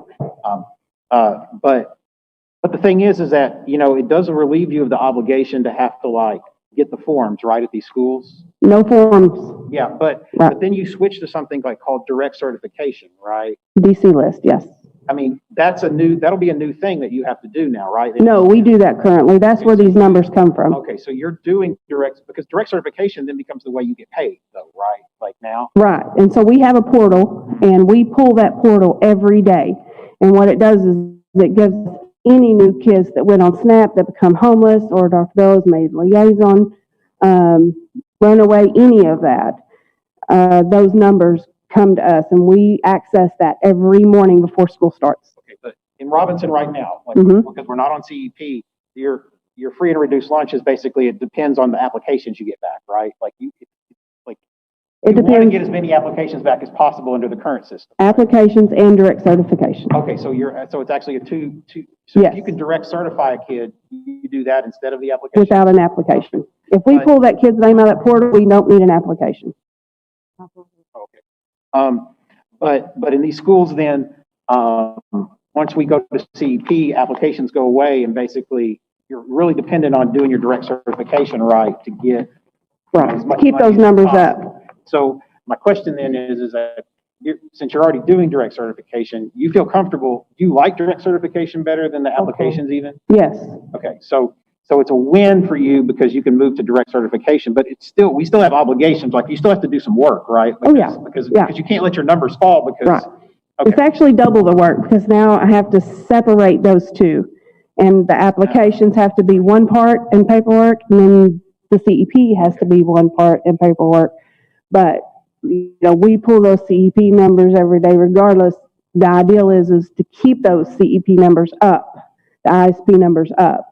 And by pulling that portal every day, and then we have a direct portal that comes from the state 4 times a year, then that also helps us. And then with ISP students, once one household member becomes ISP, then you make all household members ISP without applications.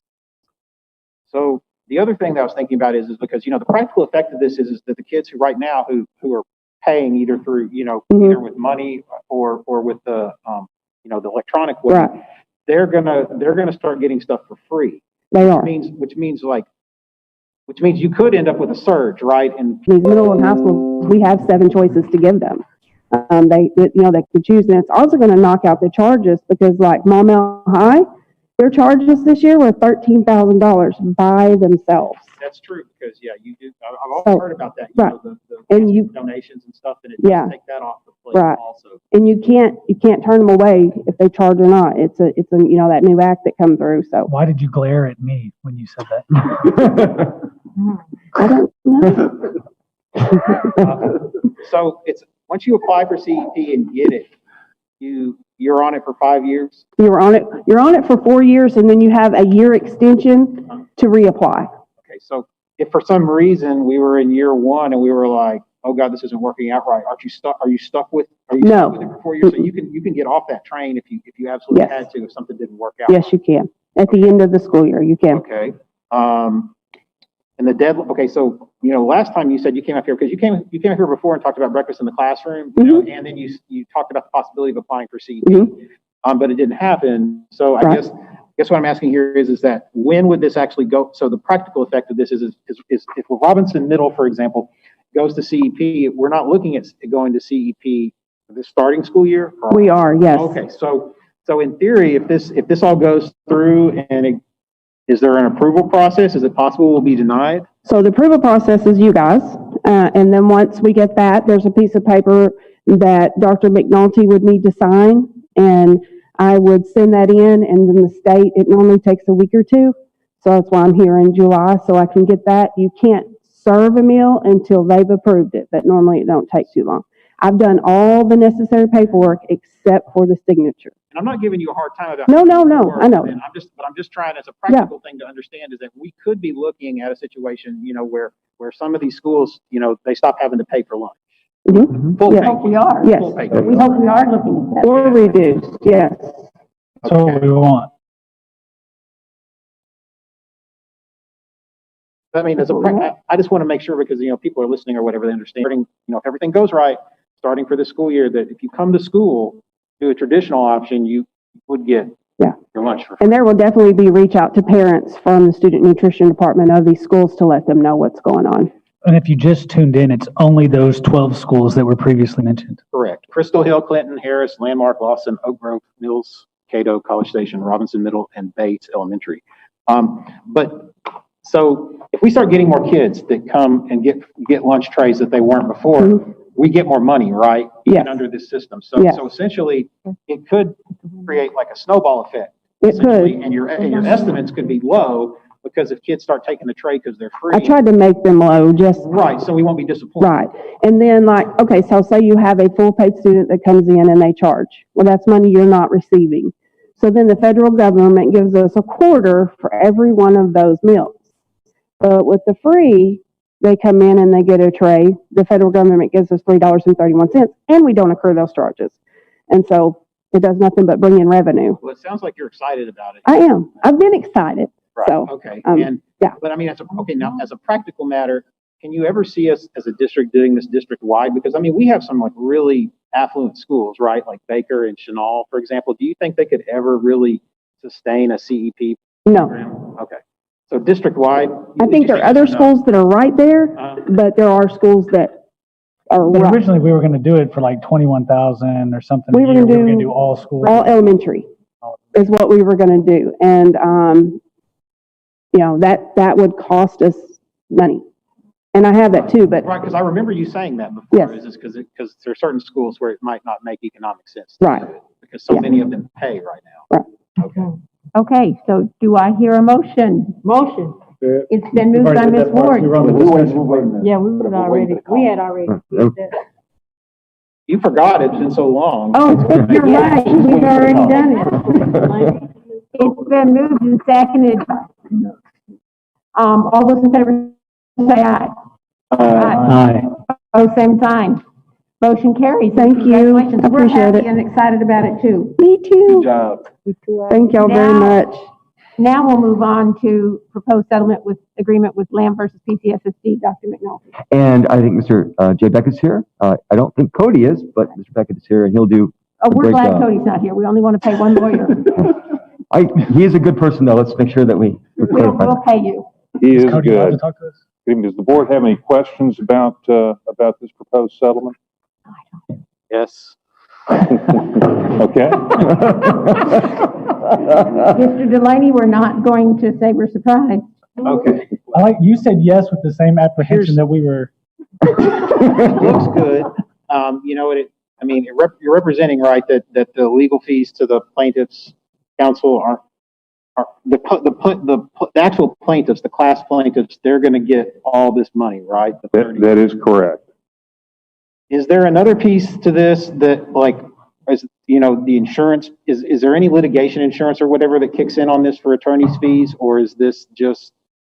There is not. We did not agree with the coverage decision. In this case, is actually so old that it falls under the old Karma program. Oh, okay, right, because we switched. Right, we switched sometime, basically shortly after this case was filed. Okay. And Karma has a little bit stricter coverage provisions in their plan that arguably did not allow for claims that are essentially contractual in nature. And the way Carmen interpreted this lawsuit, it was not so much about the Fair Labor Standards Act allegations. It was more about how our contract did not adequately set out, in the bus driver contract, what the bus drivers were going to be paid for working hours beyond the 30 hours a week that bus drivers are contracted to work. So basically between 30 and 40, and then the overtime hours if they're driving routes to band concerts and football games and other things like that. So basically Thrash did this essentially pro bono for his clients? That is correct. We tried throughout the pendency of the case, and we never really got into any kind of discovery depositions in the case. There were some exchanges of documents, and we tried. Thrash is a really experienced class action lawyer. He's hit the jackpot with some tobacco cases, and he's counting his money a lot. But at the end of the day, he decided that this case was not worthy of pursuing and made us an offer to settle it for significantly less than the litigation costs we would have paid to defend it.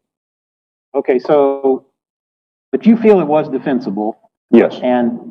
But we are going to enter a settlement, and we're going to make it even more clear in the contracts, essentially, that how it works, so they're not surprised. That is correct. That's essentially where I think we might have had some liability if things didn't go our way, is that our contract didn't explain real clearly, because the policy itself is very clear. So then my next question is don't we have another federal lawsuit related to fair labor standards with our secretaries or something like that? Yes. I mean, I guess I'm not going to put you on the spot. I don't want to make you too uncomfortable, but I just want to, as a board member, just make sure. I mean, we've got two different, our claims now. I guess you feel comfortable with how we're handling our contracts and stuff, because now we've got another complaint as well that's active. I absolutely do. Okay. That newer complaint is really completely unrelated to the claims made in the bus driver complaint. I mean, I understand. It's just that I saw it and right. I was like, now we have two. So I wanted to ask. No, it's a fair question. And we also, that claim is covered under a reservation of rights with our insurance carrier, that the new carrier picked up that claim. And so that'll be a different deal for us. I won't make you go into it more than that. I just wanted to. Thank you. All right, do I have a motion? Motion.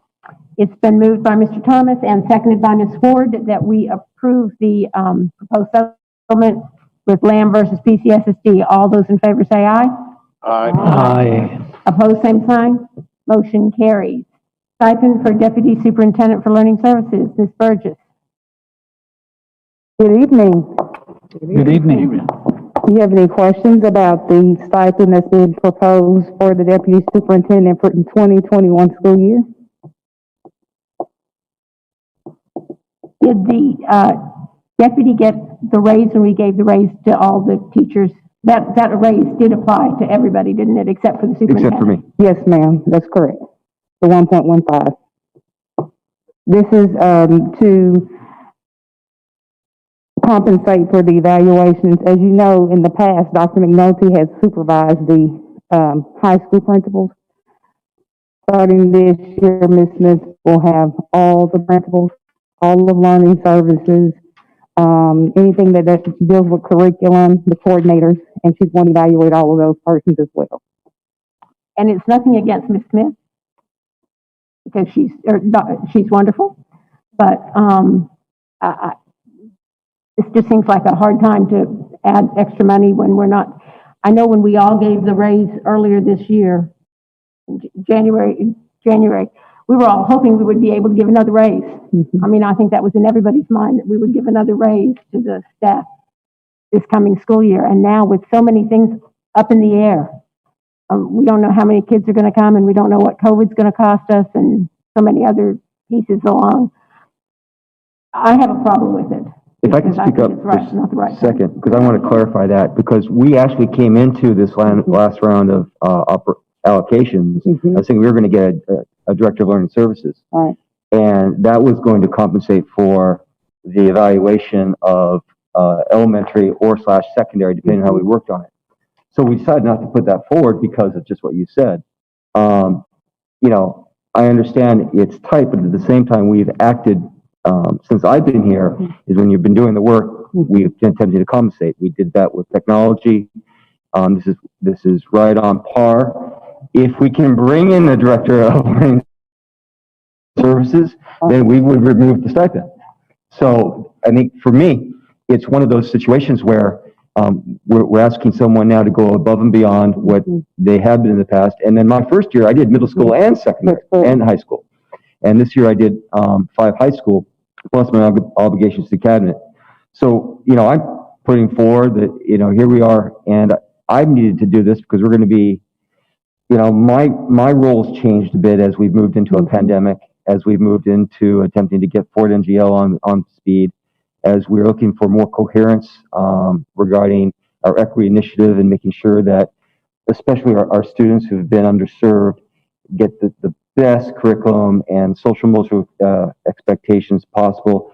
And this also allows me to spend a little bit more time in the external elements of my job, which I enjoy being in schools, love being in schools, but the community outreach, I think, is another piece of it. So that's my position on this.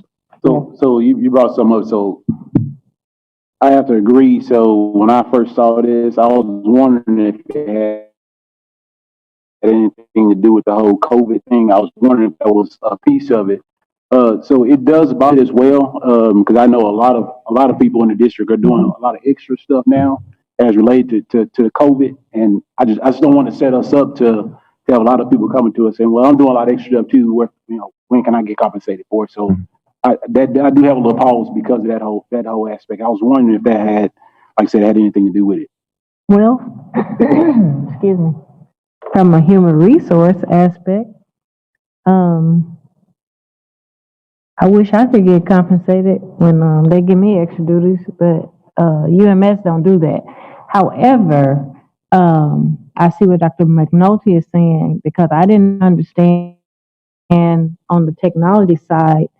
I think we already set ourselves up, because when we, different departments, when they feel like they're being and doing more duties or whatever, then so I think we already done set ourselves up with that, because I wasn't for it when we first came up with the technology thing. When technology came and said that, oh, we losing blase. Well, usually when you lose somebody, then you start to just spread out the duties. And, but if you're replacing a position and people getting extra duties, I think we already set ourselves up for it. I gotta say. I'll add my piece before you. I don't. I'm joking. First, I greatly appreciate everything that she does for the district, but where I'm having I guess it's a hard pill to swallow for me is 2 meetings ago. I think the last Zoom meeting we had, we took like 3 to 6 secretaries or something, and we didn't really take a whole lot of their job duties away, but we changed their titles and we reduced their pay. And I know that everybody had a good explanation and defended the process, but it's just, that's sticking with me, that other people are still doing the same work but are making less money. And so I'm having a little bit of a difficult time with it. Any other discussion? I could not recall. I thought maybe we were. Is there any other stipends that she's currently receiving for additional work? No, sir. There are no other currents? No, sir. I thought maybe we had in the past, but that was fine. Mr. Delaney, did you have anything you wanted to say? All right, do I have a motion?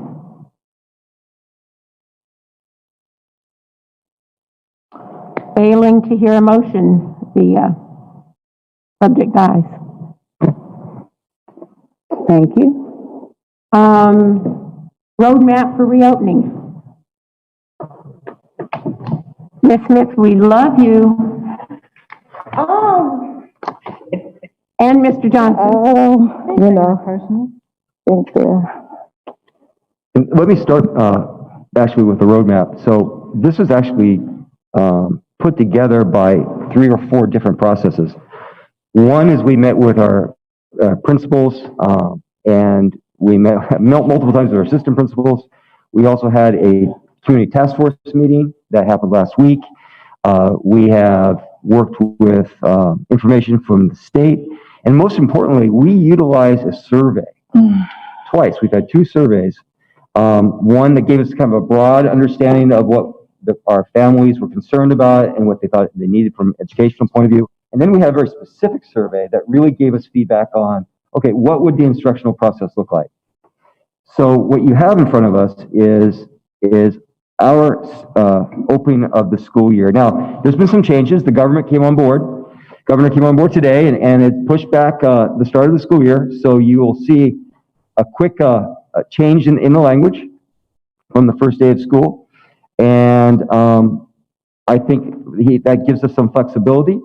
But then we're going to have instructional options, and we're going to talk in broad ways about some of the things that we're going to put into place. To speak frankly, as I said, the governor made a decision today to start on the 24th or 26th, and we just hadn't anticipated that. And we're anticipating many of these opportunities to grow and to change direction from now to the 24th. So there's a lot of things in the weeds that isn't going to be presented here, and probably are going to have to be built up by our elementary, middle school, and high school teams. But there are certain bottom line features that we want to address.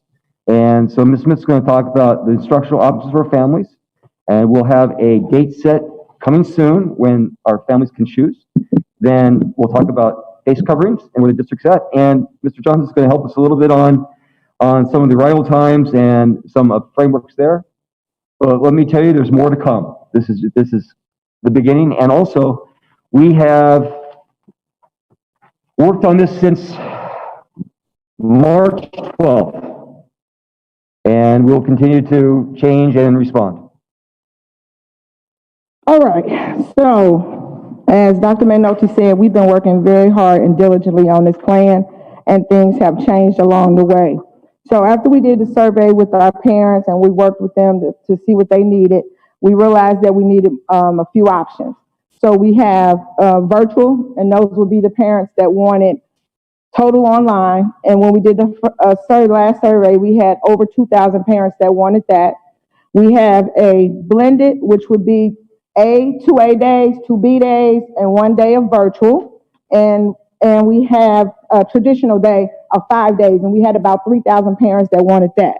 So as Rachel has come up, Dr. Strickland and everyone, our biggest piece of this work has been around making sure it's blended and online, and that if something was to happen and we had to pivot and go totally online because somebody got COVID in the school, then every piece of the work that you approved today is blended. So it would go online so that the kids would have that. So we don't know the numbers, as Dr. McNulty said. When we looked at the initial traditional day, we had over 3,000 parents that wanted kids to come 5 days a week. So we added that to accommodate for those parents. Our goal is to make sure that we have our PPE on, that we are able to clean the building, that the teachers are protected when they come into the building. So everything that we've done and every purchase that we made is to make sure that we can do both things, that we can give the kids what they need when they're in the building, and that we can give the kids what they need when they're online. So what we have the Edgenuity. We have Schoology, where we're going to actually take our curriculum and we're going to place it in Schoology. We have a plan to meet with them, and we're going to pace it out along with our curriculum. We have what we call Smoot, I believe it's called, I'm getting it wrong, SMOOP, Smoot, which is for our AP kids.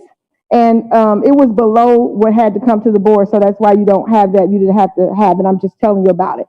So our kids can do AP online as well. We have the studies that you approved tonight.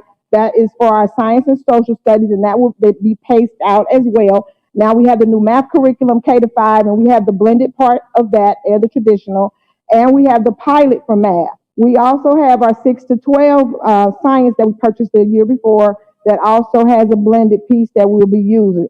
So CTE has been working on a blended, on a online classes as well. So if someone decided to stay home, they would be able to do CTE work at home. We also have Imagine Learn for our ESL kids, so they would actually have a platform to work on at home. And we have Mind Play for our secondary SPED kids that would need online services, online instruction as well. And we have Lexia, which is our reading component where the kids would take an assessment and then be able to read, do reading online to help with their growth.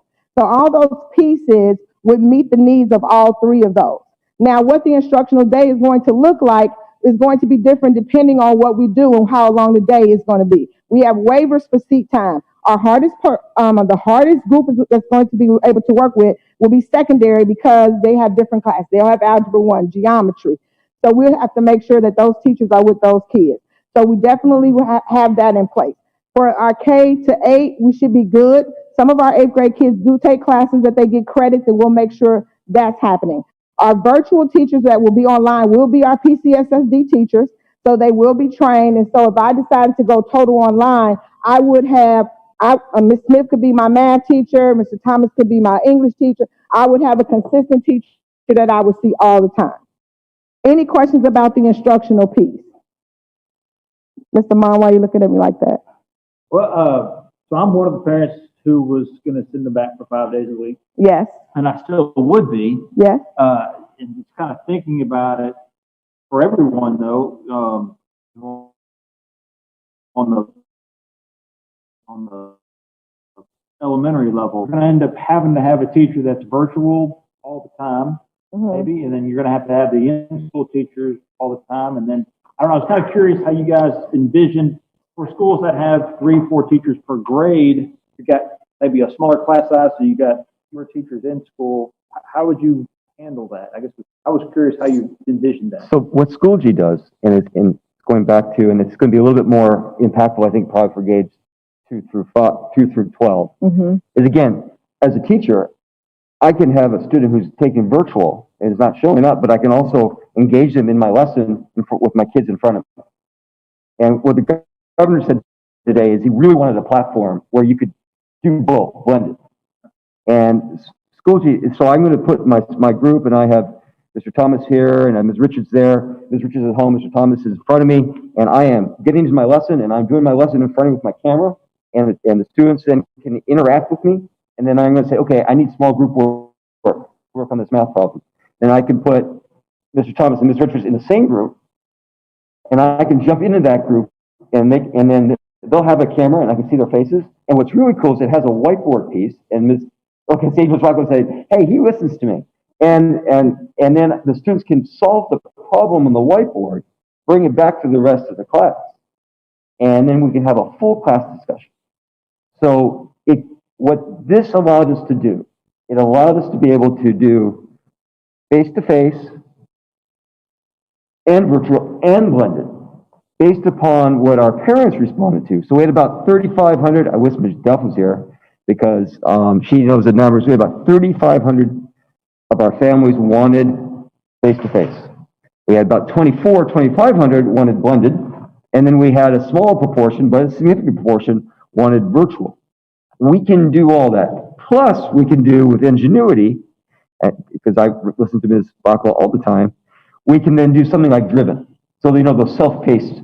Because I know that, for example, our daughter would do better with the Schoology because she needs to get up at 8:30 in the morning if she's at home, gets to class, follows along, then goes to her next period class using Schoology, goes to the next period class. I know there are people out there who are self-motivated, young people, and they're going to really enjoy the ability to say, I'm going to work with my virtual teachers, and I'm going to be able to, just like Driven, go off and just take off. And then there are people we know that want to be face-to-face.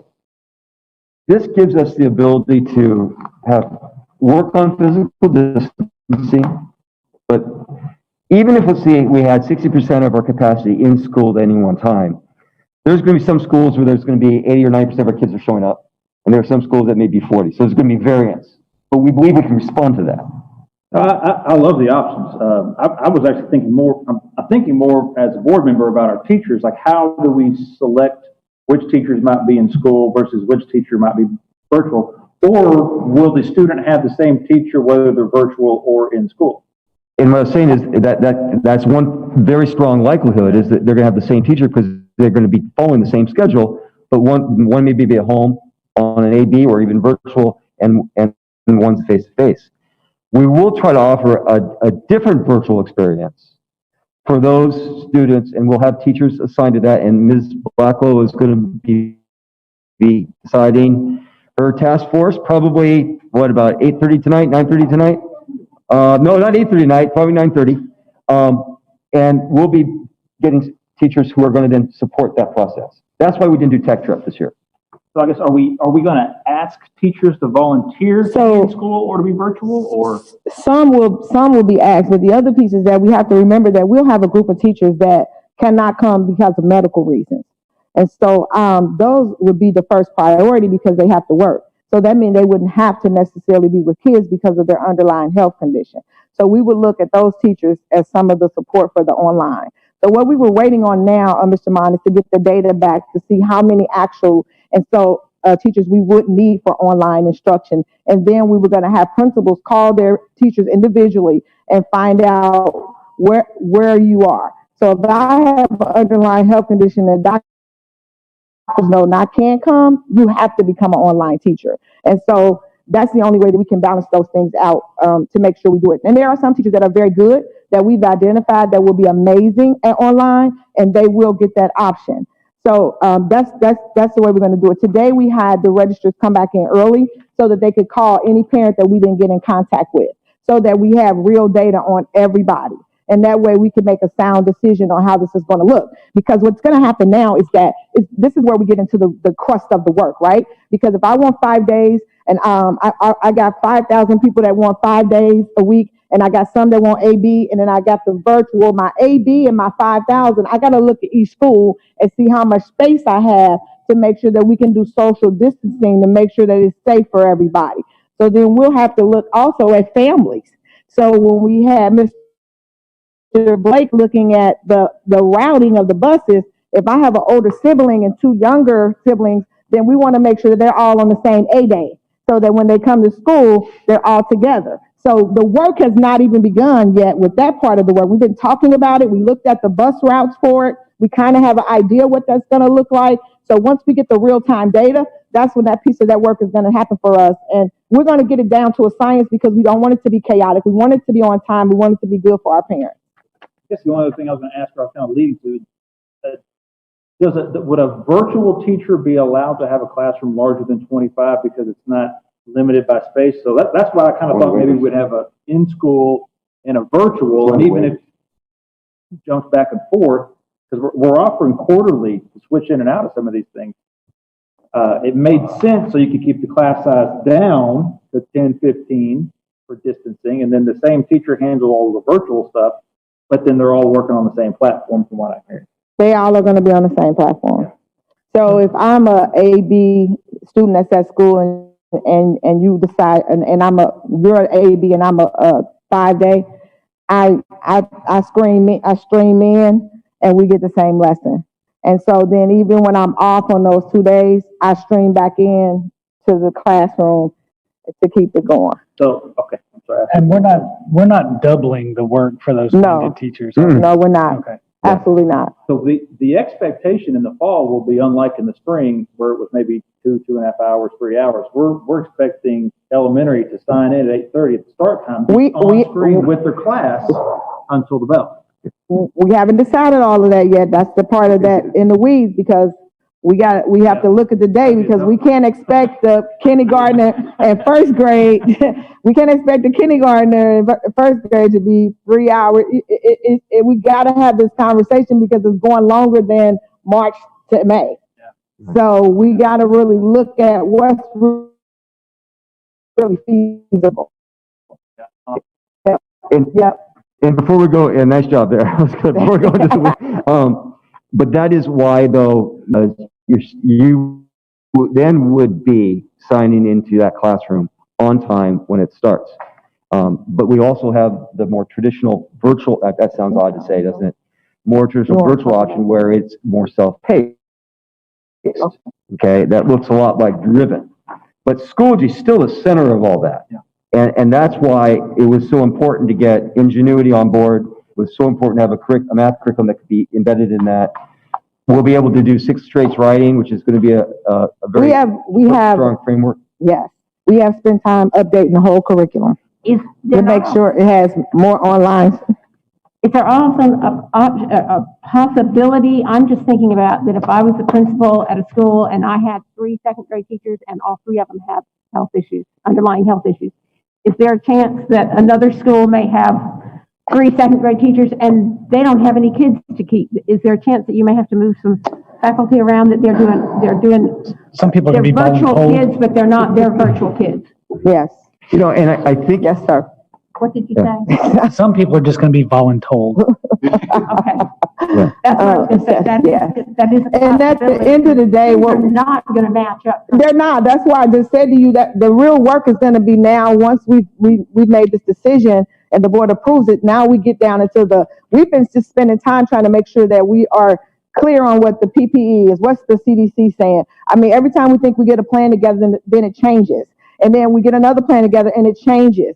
So we've been working on this for a while, and not only that part of it, but the instructional part, and the instructional coaches and teachers have been working with me for months on the curriculum, because we needed more online pieces in there. We needed more pacing for a teacher. We needed more videos. I mean, we have really revamped everything that we've done instructionally to make sure that everything is tight and that all kids get what they need. So that part we have. Now it's the logistics of the work. Are there any questions? Well, just like Ms. Smith said, we've been working literally for months on best practices, but those best practices have changed every day. Just like the CDC guidelines will change it again by the end of the week based on our current president's announcement and vice president's announcement on CDC changes. So we're going to adapt and we're going to react based on what those changes are. And we're going to make sure we're doing what's best for our kids. So we respond to our families through the survey, and we give them the options that our families really feel like it's good for their children and good for themselves. And we feel like we can do that. So with this approval, we could have all 3 things going in the same building, right? Yes. Yeah. We will. Full-time. Yeah, we will. We will have all 3 things going on. And initially, when we started this conversation before the governor said we want everybody on site, because we had about 3,500 parents that said we want, because we were trying, and for some of our families, they need 5 days a week, and we just want to make sure that we meet the needs of all of our kids, not a certain group of kids. You know, and I want to be also clear too, we're also responding to the first survey, where real concern of families was, and it was over 2,000, of cleaning. And because we're going to have to do extra cleaning that we haven't done before. Because when we shut down on March 12th, it was a kind of different cleaning because the kids weren't coming back the next day. So, you know, we're asking for kind of like a Wednesday half day so that we can get all our custodians in and do that deep cleaning, especially around high touch zones. Because our high touch zones are, you know, listen, we know our elementary kids, right? But even our middle school, high school kids, you walk the hallways, you know, it's all over the place. So are we looking at increasing the size of our custodial teams? Increasing? I imagine that we're going to some of them, I mean, honestly, the ones in this building do a lot of work. Yeah. And there's still stuff left undone. And it's not for them actual hard work, it's just there's so much stuff to do. So I imagine with the influx of extra diseases and whatnot, that we're going to be certainly hard pressed to do I everything. think they're going to have to sanitize. do the added duties that are assigned to them. Yeah. But they might not do it in the time. I think that's what they're going to have to do. For example, like in our classrooms and disinfecting the classroom, they're going to be wipes in the class, disinfecting wipes and sprays and that kind of thing. So that, you know, we can basically try to get rid of the curve. I think we can do that. I'm sorry, No, it was just on time. I mean, we just said no to me, and then we say add to something else. I don't, hey, Jesus. Well, and I'm glad you touched on that. Because now, I mean, so maybe to cut down on that, the teachers could sanitize The teachers are going to have to help with it, and we're going to purchase things for them to help, so that at the end they'll have to wipe down everything. Right. Which, talk about a building like this, yeah. we only have a handful of people, professionals that can do the work, but still they're not getting everything. So it's going to have to be a collective effort from all of us. And I think we've been fairly proactive on getting the resources in beforehand before we run into a crisis to kind of get ahead of the curve, so to speak.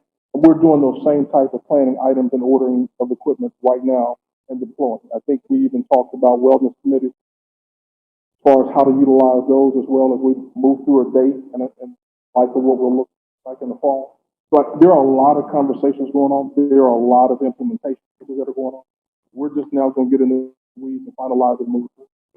And then the schools are going to have a plan as well. They'll have a COVID-19 plan, because we'll have to take temperatures when the kids come in, when staff come in.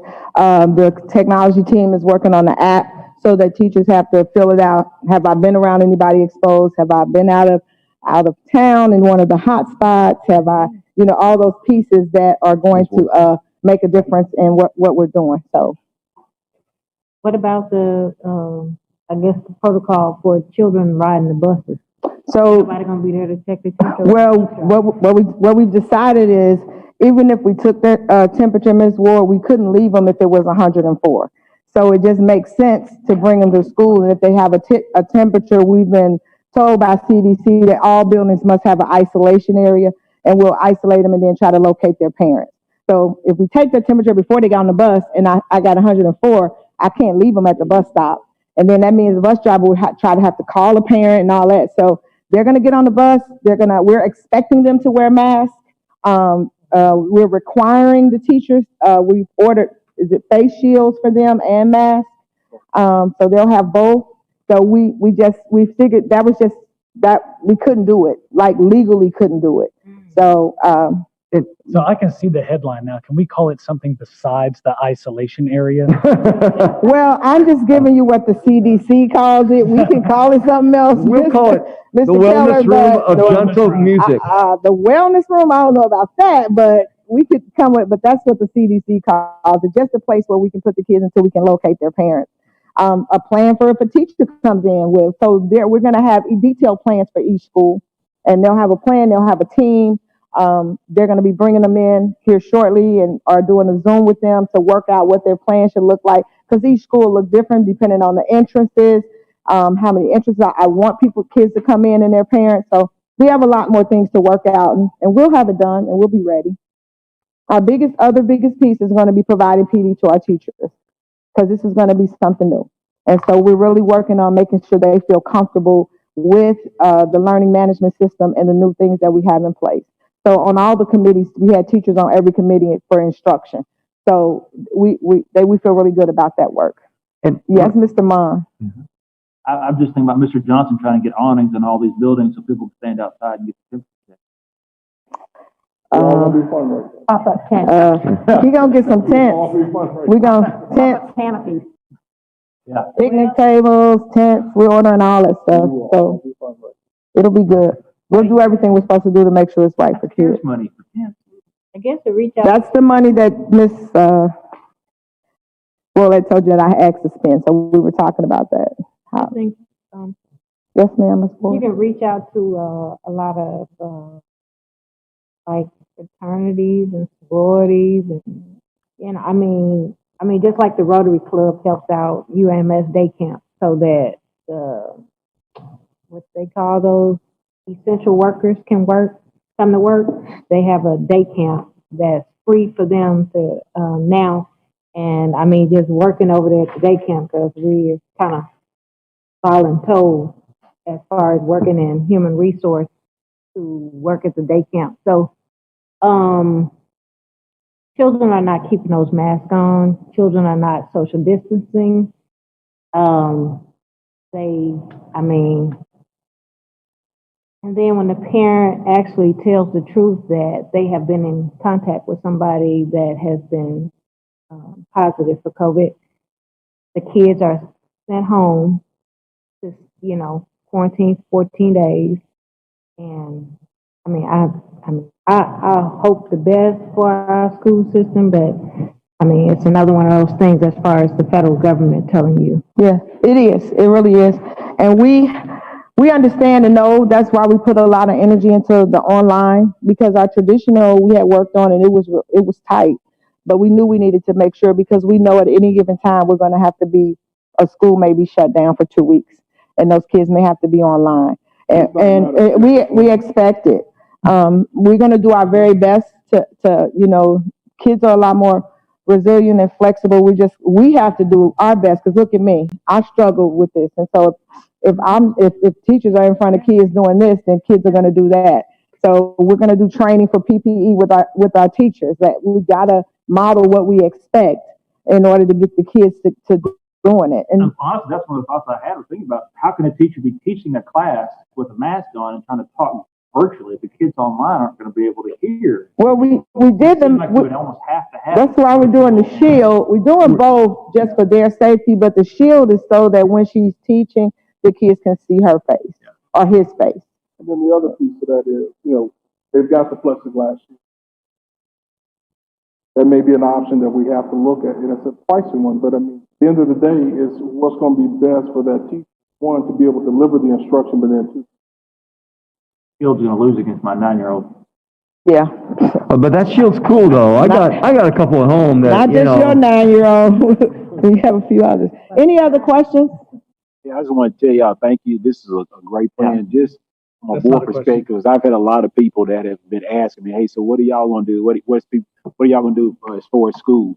I've been saying, I don't know, but I know our team's going to come up with a great plan. And I think this hits everything. People can go virtual, they can come to school, they can blend it, whatever. But I just want to thank y'all for your hard work on this. I'm grateful and impressed by the plan. Yes. So I think it's the best thing for I really like your comment on we're going to do what everybody wants, not just what the majority wants. I really like that.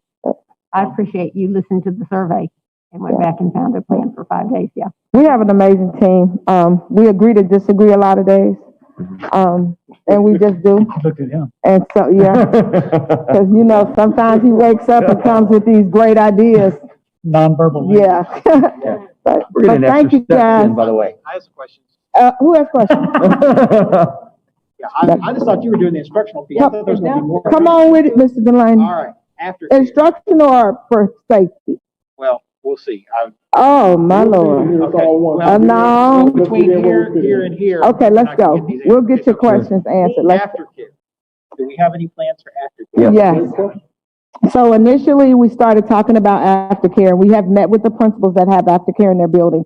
And at first, we were thinking it was going to be a space issue. But now that we've gone to 5 days a week, we are going to have aftercare. Now, it's not going to be full blown like it was in the past. So we're going to have to figure out what that's going to look like. Because some of my schools have 100 kids. So we have to figure out, can we accommodate that and still have time for the custodians to clean? So we're going to be meeting about that next week, but we are going to have it. As a matter of fact, DHS just asked, could we add one more in College Station? So we're adding another aftercare program. So yes, we are having aftercare. Just to be clear, we're planning lots of things, right? And then all of a sudden, the governor says something or something. Yes, changes, right? and if the governor says, as of right now, we are having aftercare. Okay, and when you say full blown aftercare, I've seen aftercare, and I don't know what full blown means. Is it like? So when I say that, I mean that I may not be able to accommodate 100 kids. Okay, space issues. Okay, yes, space issues. So I would say to you, the schools that have the biggest amount of kids are Baker and Chenal, right? And Robinson L has about 50 or 60 kids. So Pine Forest, Crystal Hill has about 80 or 90 kids that stay after. So we're going to have to look at space, the social and physical distancing, and can we get it cleaned up because it ends about 6 o'clock. And what would that look like for Mr. Johnson's team? Now, what I know across the nation, what they've been doing with after-school programs and summer programs, they've been limiting the number of kids that they let in so that we can space. So that's when I say full-blown.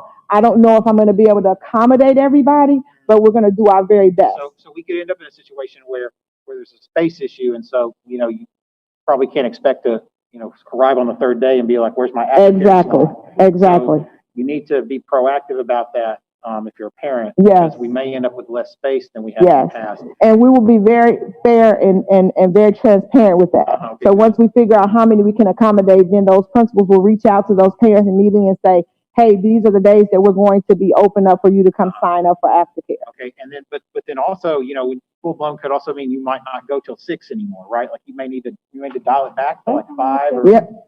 So It could mean be that looking as at some well. changes because Yes. that was one of the beautiful things about Baker Aftercare at 6 is it was real comfortable in terms of like, didn't have to get off work and go. Yes. But we may be so if people are listening, we may have less space and the plan is, maybe to not go till as much as we did before, but we're still going to try to have it. Yes. Okay. So, the next question is extracurriculars, PE, music. This was sort of answered in there, but is there going to be any distinction between elementary PE and extracurriculars and stuff and how we treat that versus like high school? Because normally when I think about extracurriculars, the stuff that gets all the attention is like football, basketball, baseball, secondary stuff, the stuff in stadiums. But do we have any thoughts yet on how these type of, baby extracurriculars are we going to look at in the elementary school? So you want elementary or are you saying secondary?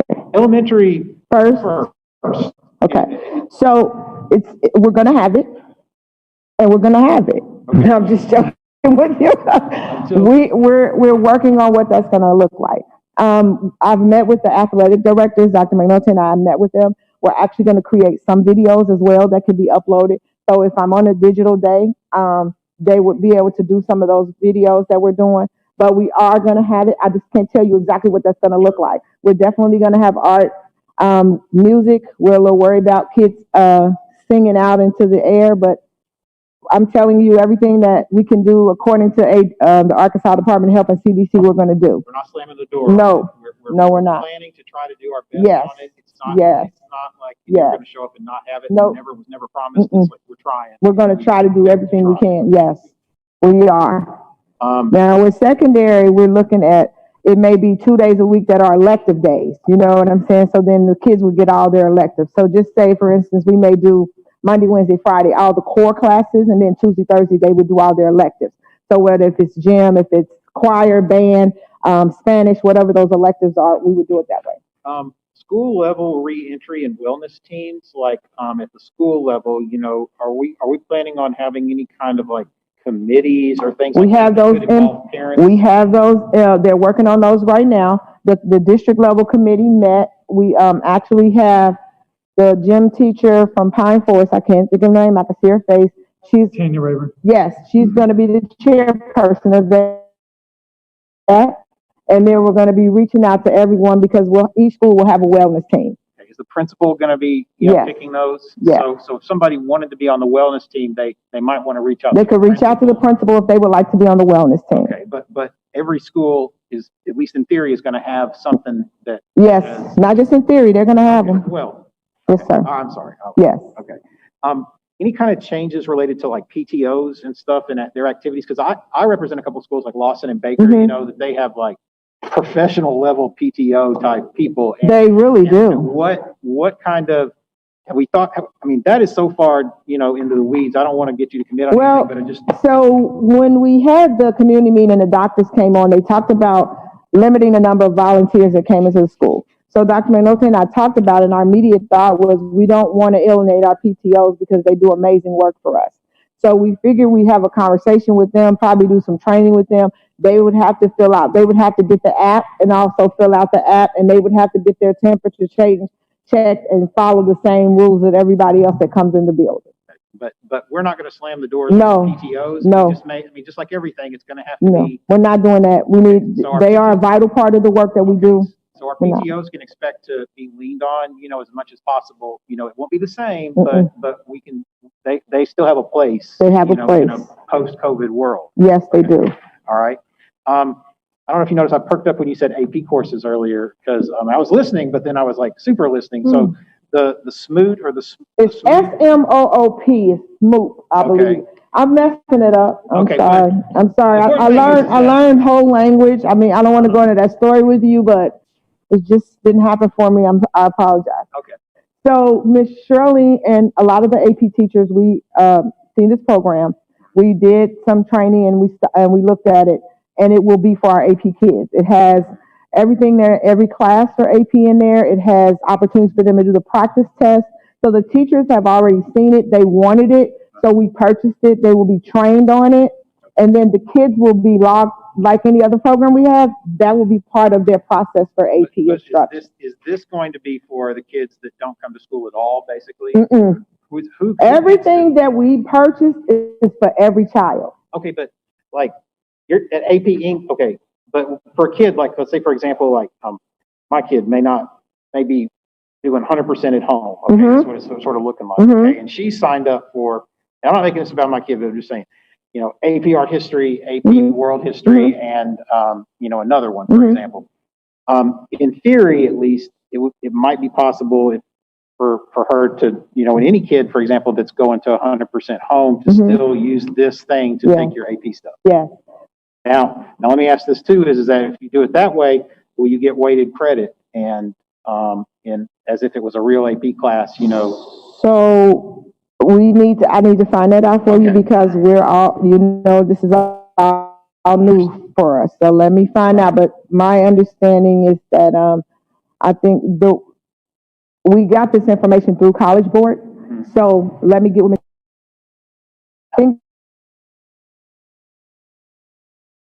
we had ran into problem and we were trying to figure out how do we give credit for AP and all of that. I believe we did. So, but let me just make sure. I don't want to say to you definitely yes, but we should be able to. I really understand. You know, this is like a really. So we really should be able to. But for a kid that's doing 100% traditional at home, but would have signed up for many AP classes, in theory at least, this could attempt to accommodate a kid like that, right? So they don't have to choose between, you know, okay. And it fits in the Schoology as well. And I noticed you mentioned, you know, because we do have kids in the 7th and 8th grade that are taking high school credit for things like Algebra 1 and geometry and things like that. They're going to be accommodated too. Yes. So they don't, okay, all right. They can still be accelerated. Yes. All righty. And then so for a kid that's going to be at home 100% of the time, you know, chooses the don't come to school at all option, the online option, it's going to sort of like be the same thing as like a driven kid would have if they had 7 classes a day and, you know, driven, basically like driven at home, sort of, in a way, if I can characterize it properly. You can, yes. We would hope that they would log into the class at the time the teacher was teaching, but we are going to record a lot of the lessons. So, but we would hope that they would log in and be a part of the class. But if they don't want to, they can pace it out. Okay, so in theory, if they're online, like let's say for example that, you know, my kid, she was going to go to Robinson before all this happened, and she would have like, you know, her 10th grade English class or whatever. But now she was going to have it at home. In theory, would she still be in that same teacher's class, but then be remoted in? So it wouldn't necessarily be like driven then, because she would have otherwise been assigned to a teacher. She would still be in that teacher's class under that teacher's instruction. So I'm going to step in though a little bit here because here's what I don't want. I don't want us to be so far into the weeds that we don't go where we need to go because it's just a template. What I'll say is this: we believe through Schoology, I said it again, that can happen. That I can log in at 8:30 in the morning to my Algebra 1 class, and I'm at home, and Mr. Thomas is there. Or if I'm that self-motivated young person, who I wasn't when I was in high school, by the way, I would say that they can go in. But that's what we got so far. But now, once the board says, okay, we're okay with this, you know, multi-layered approach, then we start building, and we're going to start building fast, as you can imagine. Let me see if I understand what you're kind of trying to say is don't get too far out ahead of us right now on all this little stuff so that people misunderstand. We're trying. Yeah. And what you're asking the board for today, we're going to vote on this, right? Is correct. Yes. And so it's sort of like an agreement in principle that this is the framework that we're moving forward. And then you're going to work under that and flesh out more details. Yeah.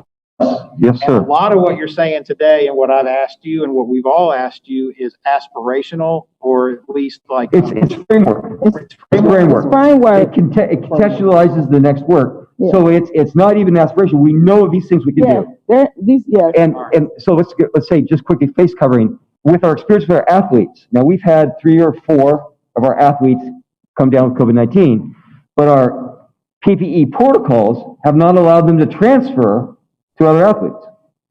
So if we want our schools to stay open, we should follow our PPE protocols because there's a likelihood that we'll be able to keep our schools open. If we don't follow those protocols, they will transfer internally, and if you saw the governor's message today, then there's the scaled response to if there's a huge outbreak, we close down indefinitely. This plan, if it's followed through, and I think I heard Ms. Ward loud and clear, if it's followed through, we'll stay open, we'll have healthy teachers and healthy professionals and healthy kids.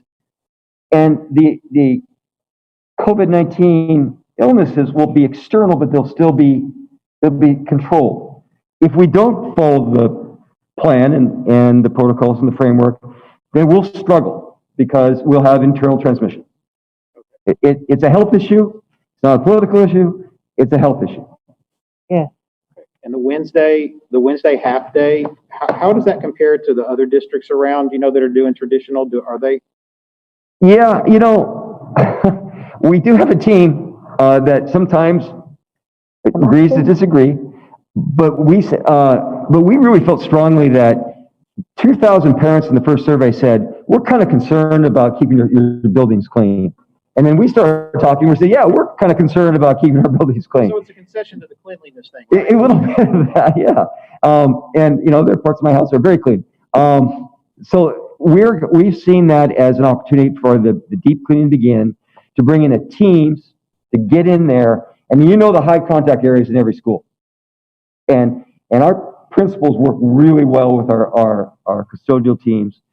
And one of the reasons why we made the change of a custodial team the lead custodian is working on the principal, is this variability, the target areas that need to be cleaned. So we're taking those half days, and then we'll utilize, for that's the professional staff, they're not going home. They're meeting about what's going well, what's not going well in our implementation of Schoology.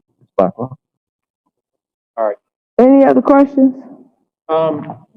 That was it, but I just want to say, I feel more reassured, coming in. It's not that I wasn't unassured, but I do feel good, having had this conversation and heard and seen, about what we have and the product we're going to offer and the effort we're putting into doing this in light of the significant challenges, operationally. And so, thank you. Thank you. So then do I have a motion to approve? So moved, Mr. Thomas. You guys have a great night. Seconded by Ms. Ward. All those in favor say aye. Aye. Opposed say no. Motion carries. That moves us to comments from the board. Any members have a comment? I did like an hour ago. You did? Yeah. I don't remember what it was now. Okay. In that case, we're going to move on to comments from the superintendent. First off, I really appreciate the board. It's been a long night, but we've done a lot of great things, so I'm really thankful for that. I want to talk about graduation, and we really intended to have graduation. We felt like we could control it with the internal environment. We really believed in our young people getting the accolades they deserved. And then we had spikes in COVID-19 in Pulaski County. And part of that reason, in our discussions with the building principals, we felt like the before and after graduation was an opportunity for us to just increase the spread of COVID-19. It's right now we know is what? It's really hard for our young people not to stay together. Now, it was a hard decision. We made a team decision, and I supported the team decision because we're not looking to increase, the current pandemic issues. But what we have done is we've met as building principals, and we had intended to do it even before I made the announcement on the vlog. We will have a virtual graduation at all 4. We will also, for Robinson, have, just like we did for the other buildings, we will have a drive-through parade / handing them a graduation book, because it's so important for us to do the best we can to acknowledge it. And I think we all feel terrible about where we are as a group. So that's what I wanted to share. And then the second piece is, I got the opportunity to witness the Sylvan Hills African American Culture Club, which is Mr. Dupins, Princess Dupins has been running it for years, and it's a powerful social capital, social networking approach to supporting not just our African American students, but other students who are facing an ever-changing world. So in discussion with the secondary schools, this year every school will offer that club. And we've been talking about how we're going to get that to the elementaries. It's a long time coming. It's an amazing approach, and I don't know if Mr. Thomas wants to speak to it, but I was blown away. We're doing it in all secondary schools, and our commitment is there. Yeah, it is. My son actually was part of that club whenever he was at Sylvan Hills, and yeah, it teaches the young men how to be young men. Some of them don't have fathers at home, so it teaches them some principles, some things they just don't have. Like to your point, though, it's not just for young African Americans. It's for any student that wants to be a part of it. So yeah, it's a great program. So I was happy to see that they're trying to push that out to all of our schools. So good. Yeah. I volunteered them, but they're all real excited about it. So it worked out better. Going to be our new word in this district. Thank you. Do you know when the virtual graduations are going to be? I think we are. Ms. Duff had said that to me, and she is one of those individuals who is to the detail, as you all know.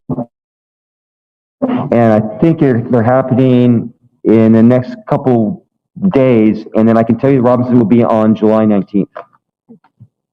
So, but there's contacts to be made. A spike in COVID won't stop that. We're still doing a virtual. No, because because we're not bringing possibly 3,000 people into one area.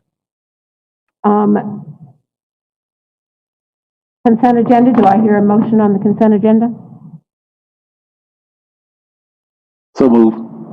It's been moved by Mr. Thomas and seconded by Keenan Ward. Second.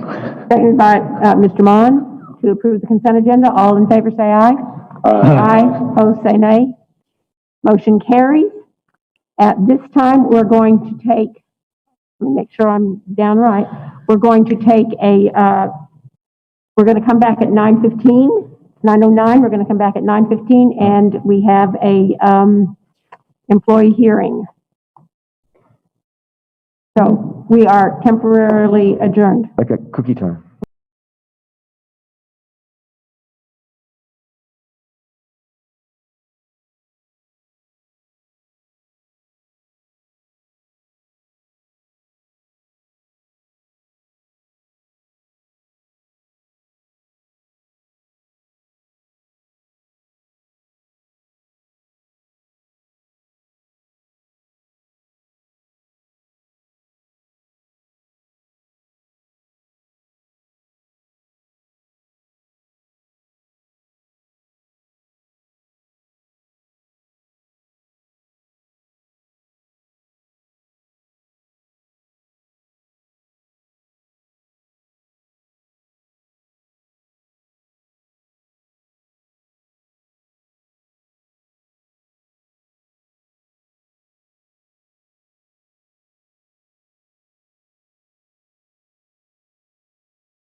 Board meeting is now back in session.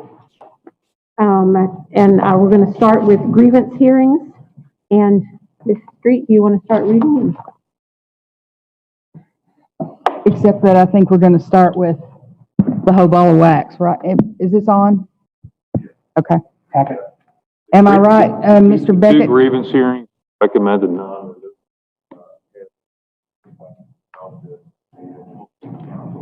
So as we go through the non-renewal hearing, you'll present the information about the 2 grievances. Is that how that's going to work?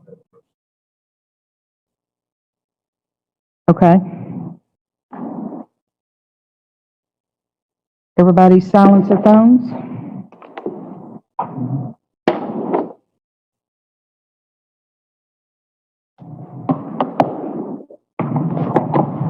Okay. The meeting's called for the purpose of hearing the recommendation of the superintendent that the employment contract of the employee, Mr. Curtis Freeman, be non-renewed, and additionally for the purpose of hearing 2 grievances filed by Mr. Freeman. The administration is represented by Attorney Jay Beckett, who will assist the administration in its presentation, and Mr. Freeman is represented by Greg Allagood. The procedure will be for the superintendent to make his recommendation of non-renewal, and then the superintendent or another administrator sets forth the reasons for non-renewal. When the administrator's statement is completed, the witness may be questioned by the employee's representative and then by the board members themselves. The procedure will be followed for each additional witness the administration calls. When the administration's presentation is complete, the employee may go forward with his own statement and the statement of others he intends to call. Anyone making a statement on behalf of the employee may be questioned by the administration's attorney and by the board. Since the law makes no provisions for formal cross-examination, any questioning will be done in an informal and conversational manner. At the conclusion of the presentation, the attorney or representatives may make closing statements with a reply by the administration's attorney. Are you going open or closed, Mr. Allagood? Closed, however, Mr. Freeman has indicated that he doesn't do this. Gentlemen, Okay. Okay, is everybody out except those people that are going to testify? Okay.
All right, I call the Pulaski County Special School District meeting back to order.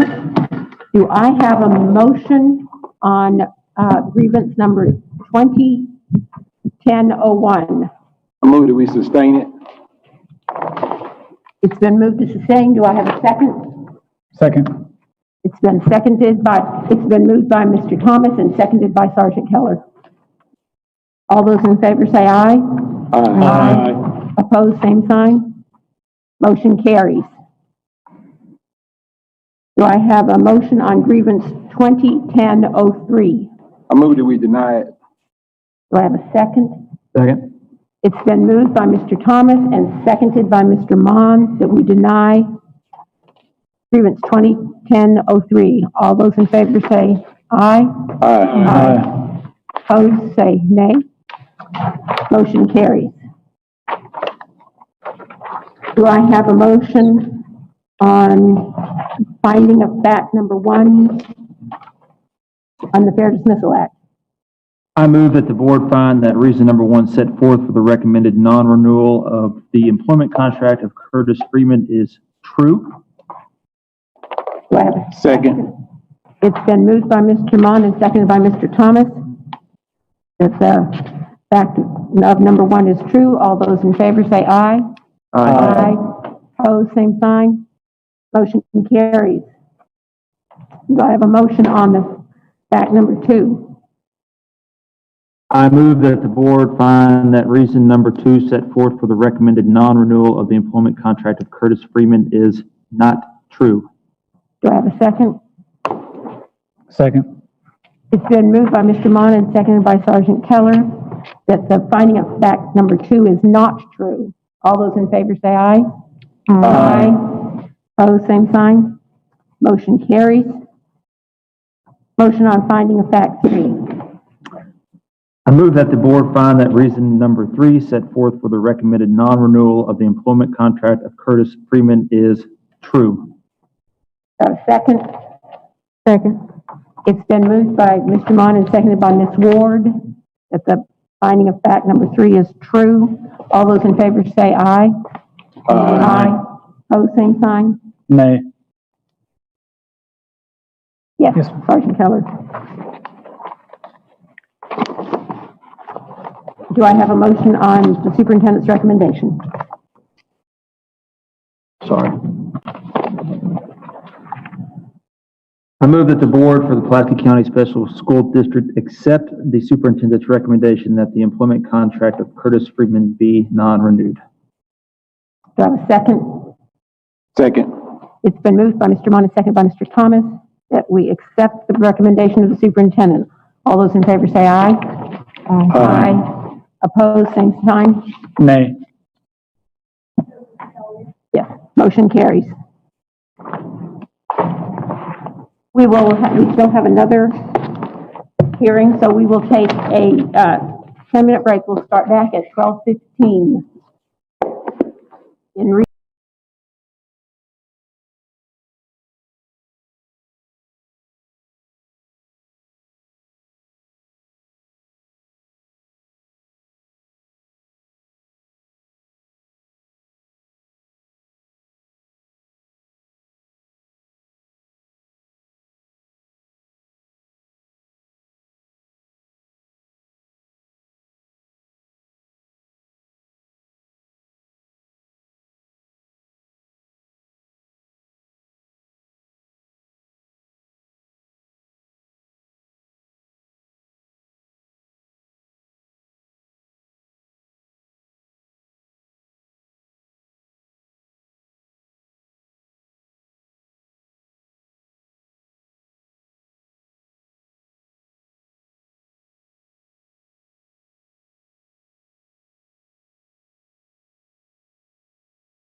All right, I'm calling the Pulaski County Special School District School Board meeting back in session for the purpose of non-renewal or teacher fair dismissal.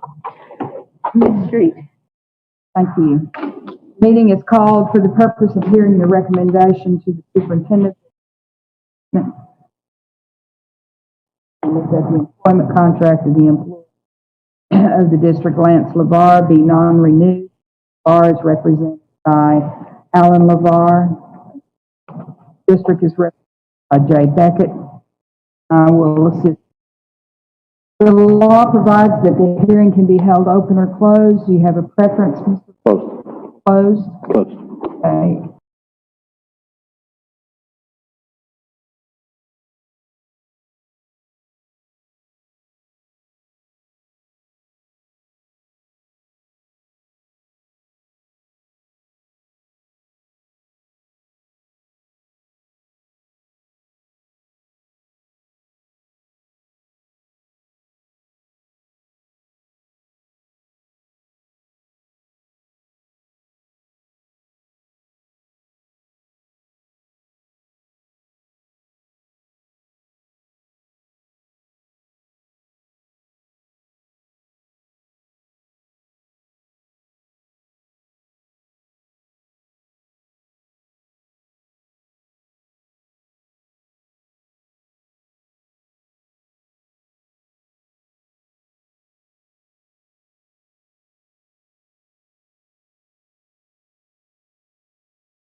I'm calling the PCSSD School Board back in session. Are we live over there? Do I have a motion on the finding of fact number 1? Dr. Rimley, I move that the board find that reason number 1 set forth for the recommended non-renewal of the employment contract of Lance LeVar is true. Do I have a second? Second. It's been moved by Mr. Delaney and seconded by Sergeant Keller that the fact number 1 is true. All those in favor say aye. Aye. Opposed say nay. Motion carries. Do I have a motion on the finding of fact number 2? Dr. Rimley, I move that the board find that reason number 2 set forth for the recommended non-renewal of the employment contract of Lance LeVar is true. Do I have a second? Second. It's been moved by Mr. Delaney and seconded by Sergeant Keller. Finding of fact number 2 is true. All those in favor say aye. Aye. Opposed, same sign.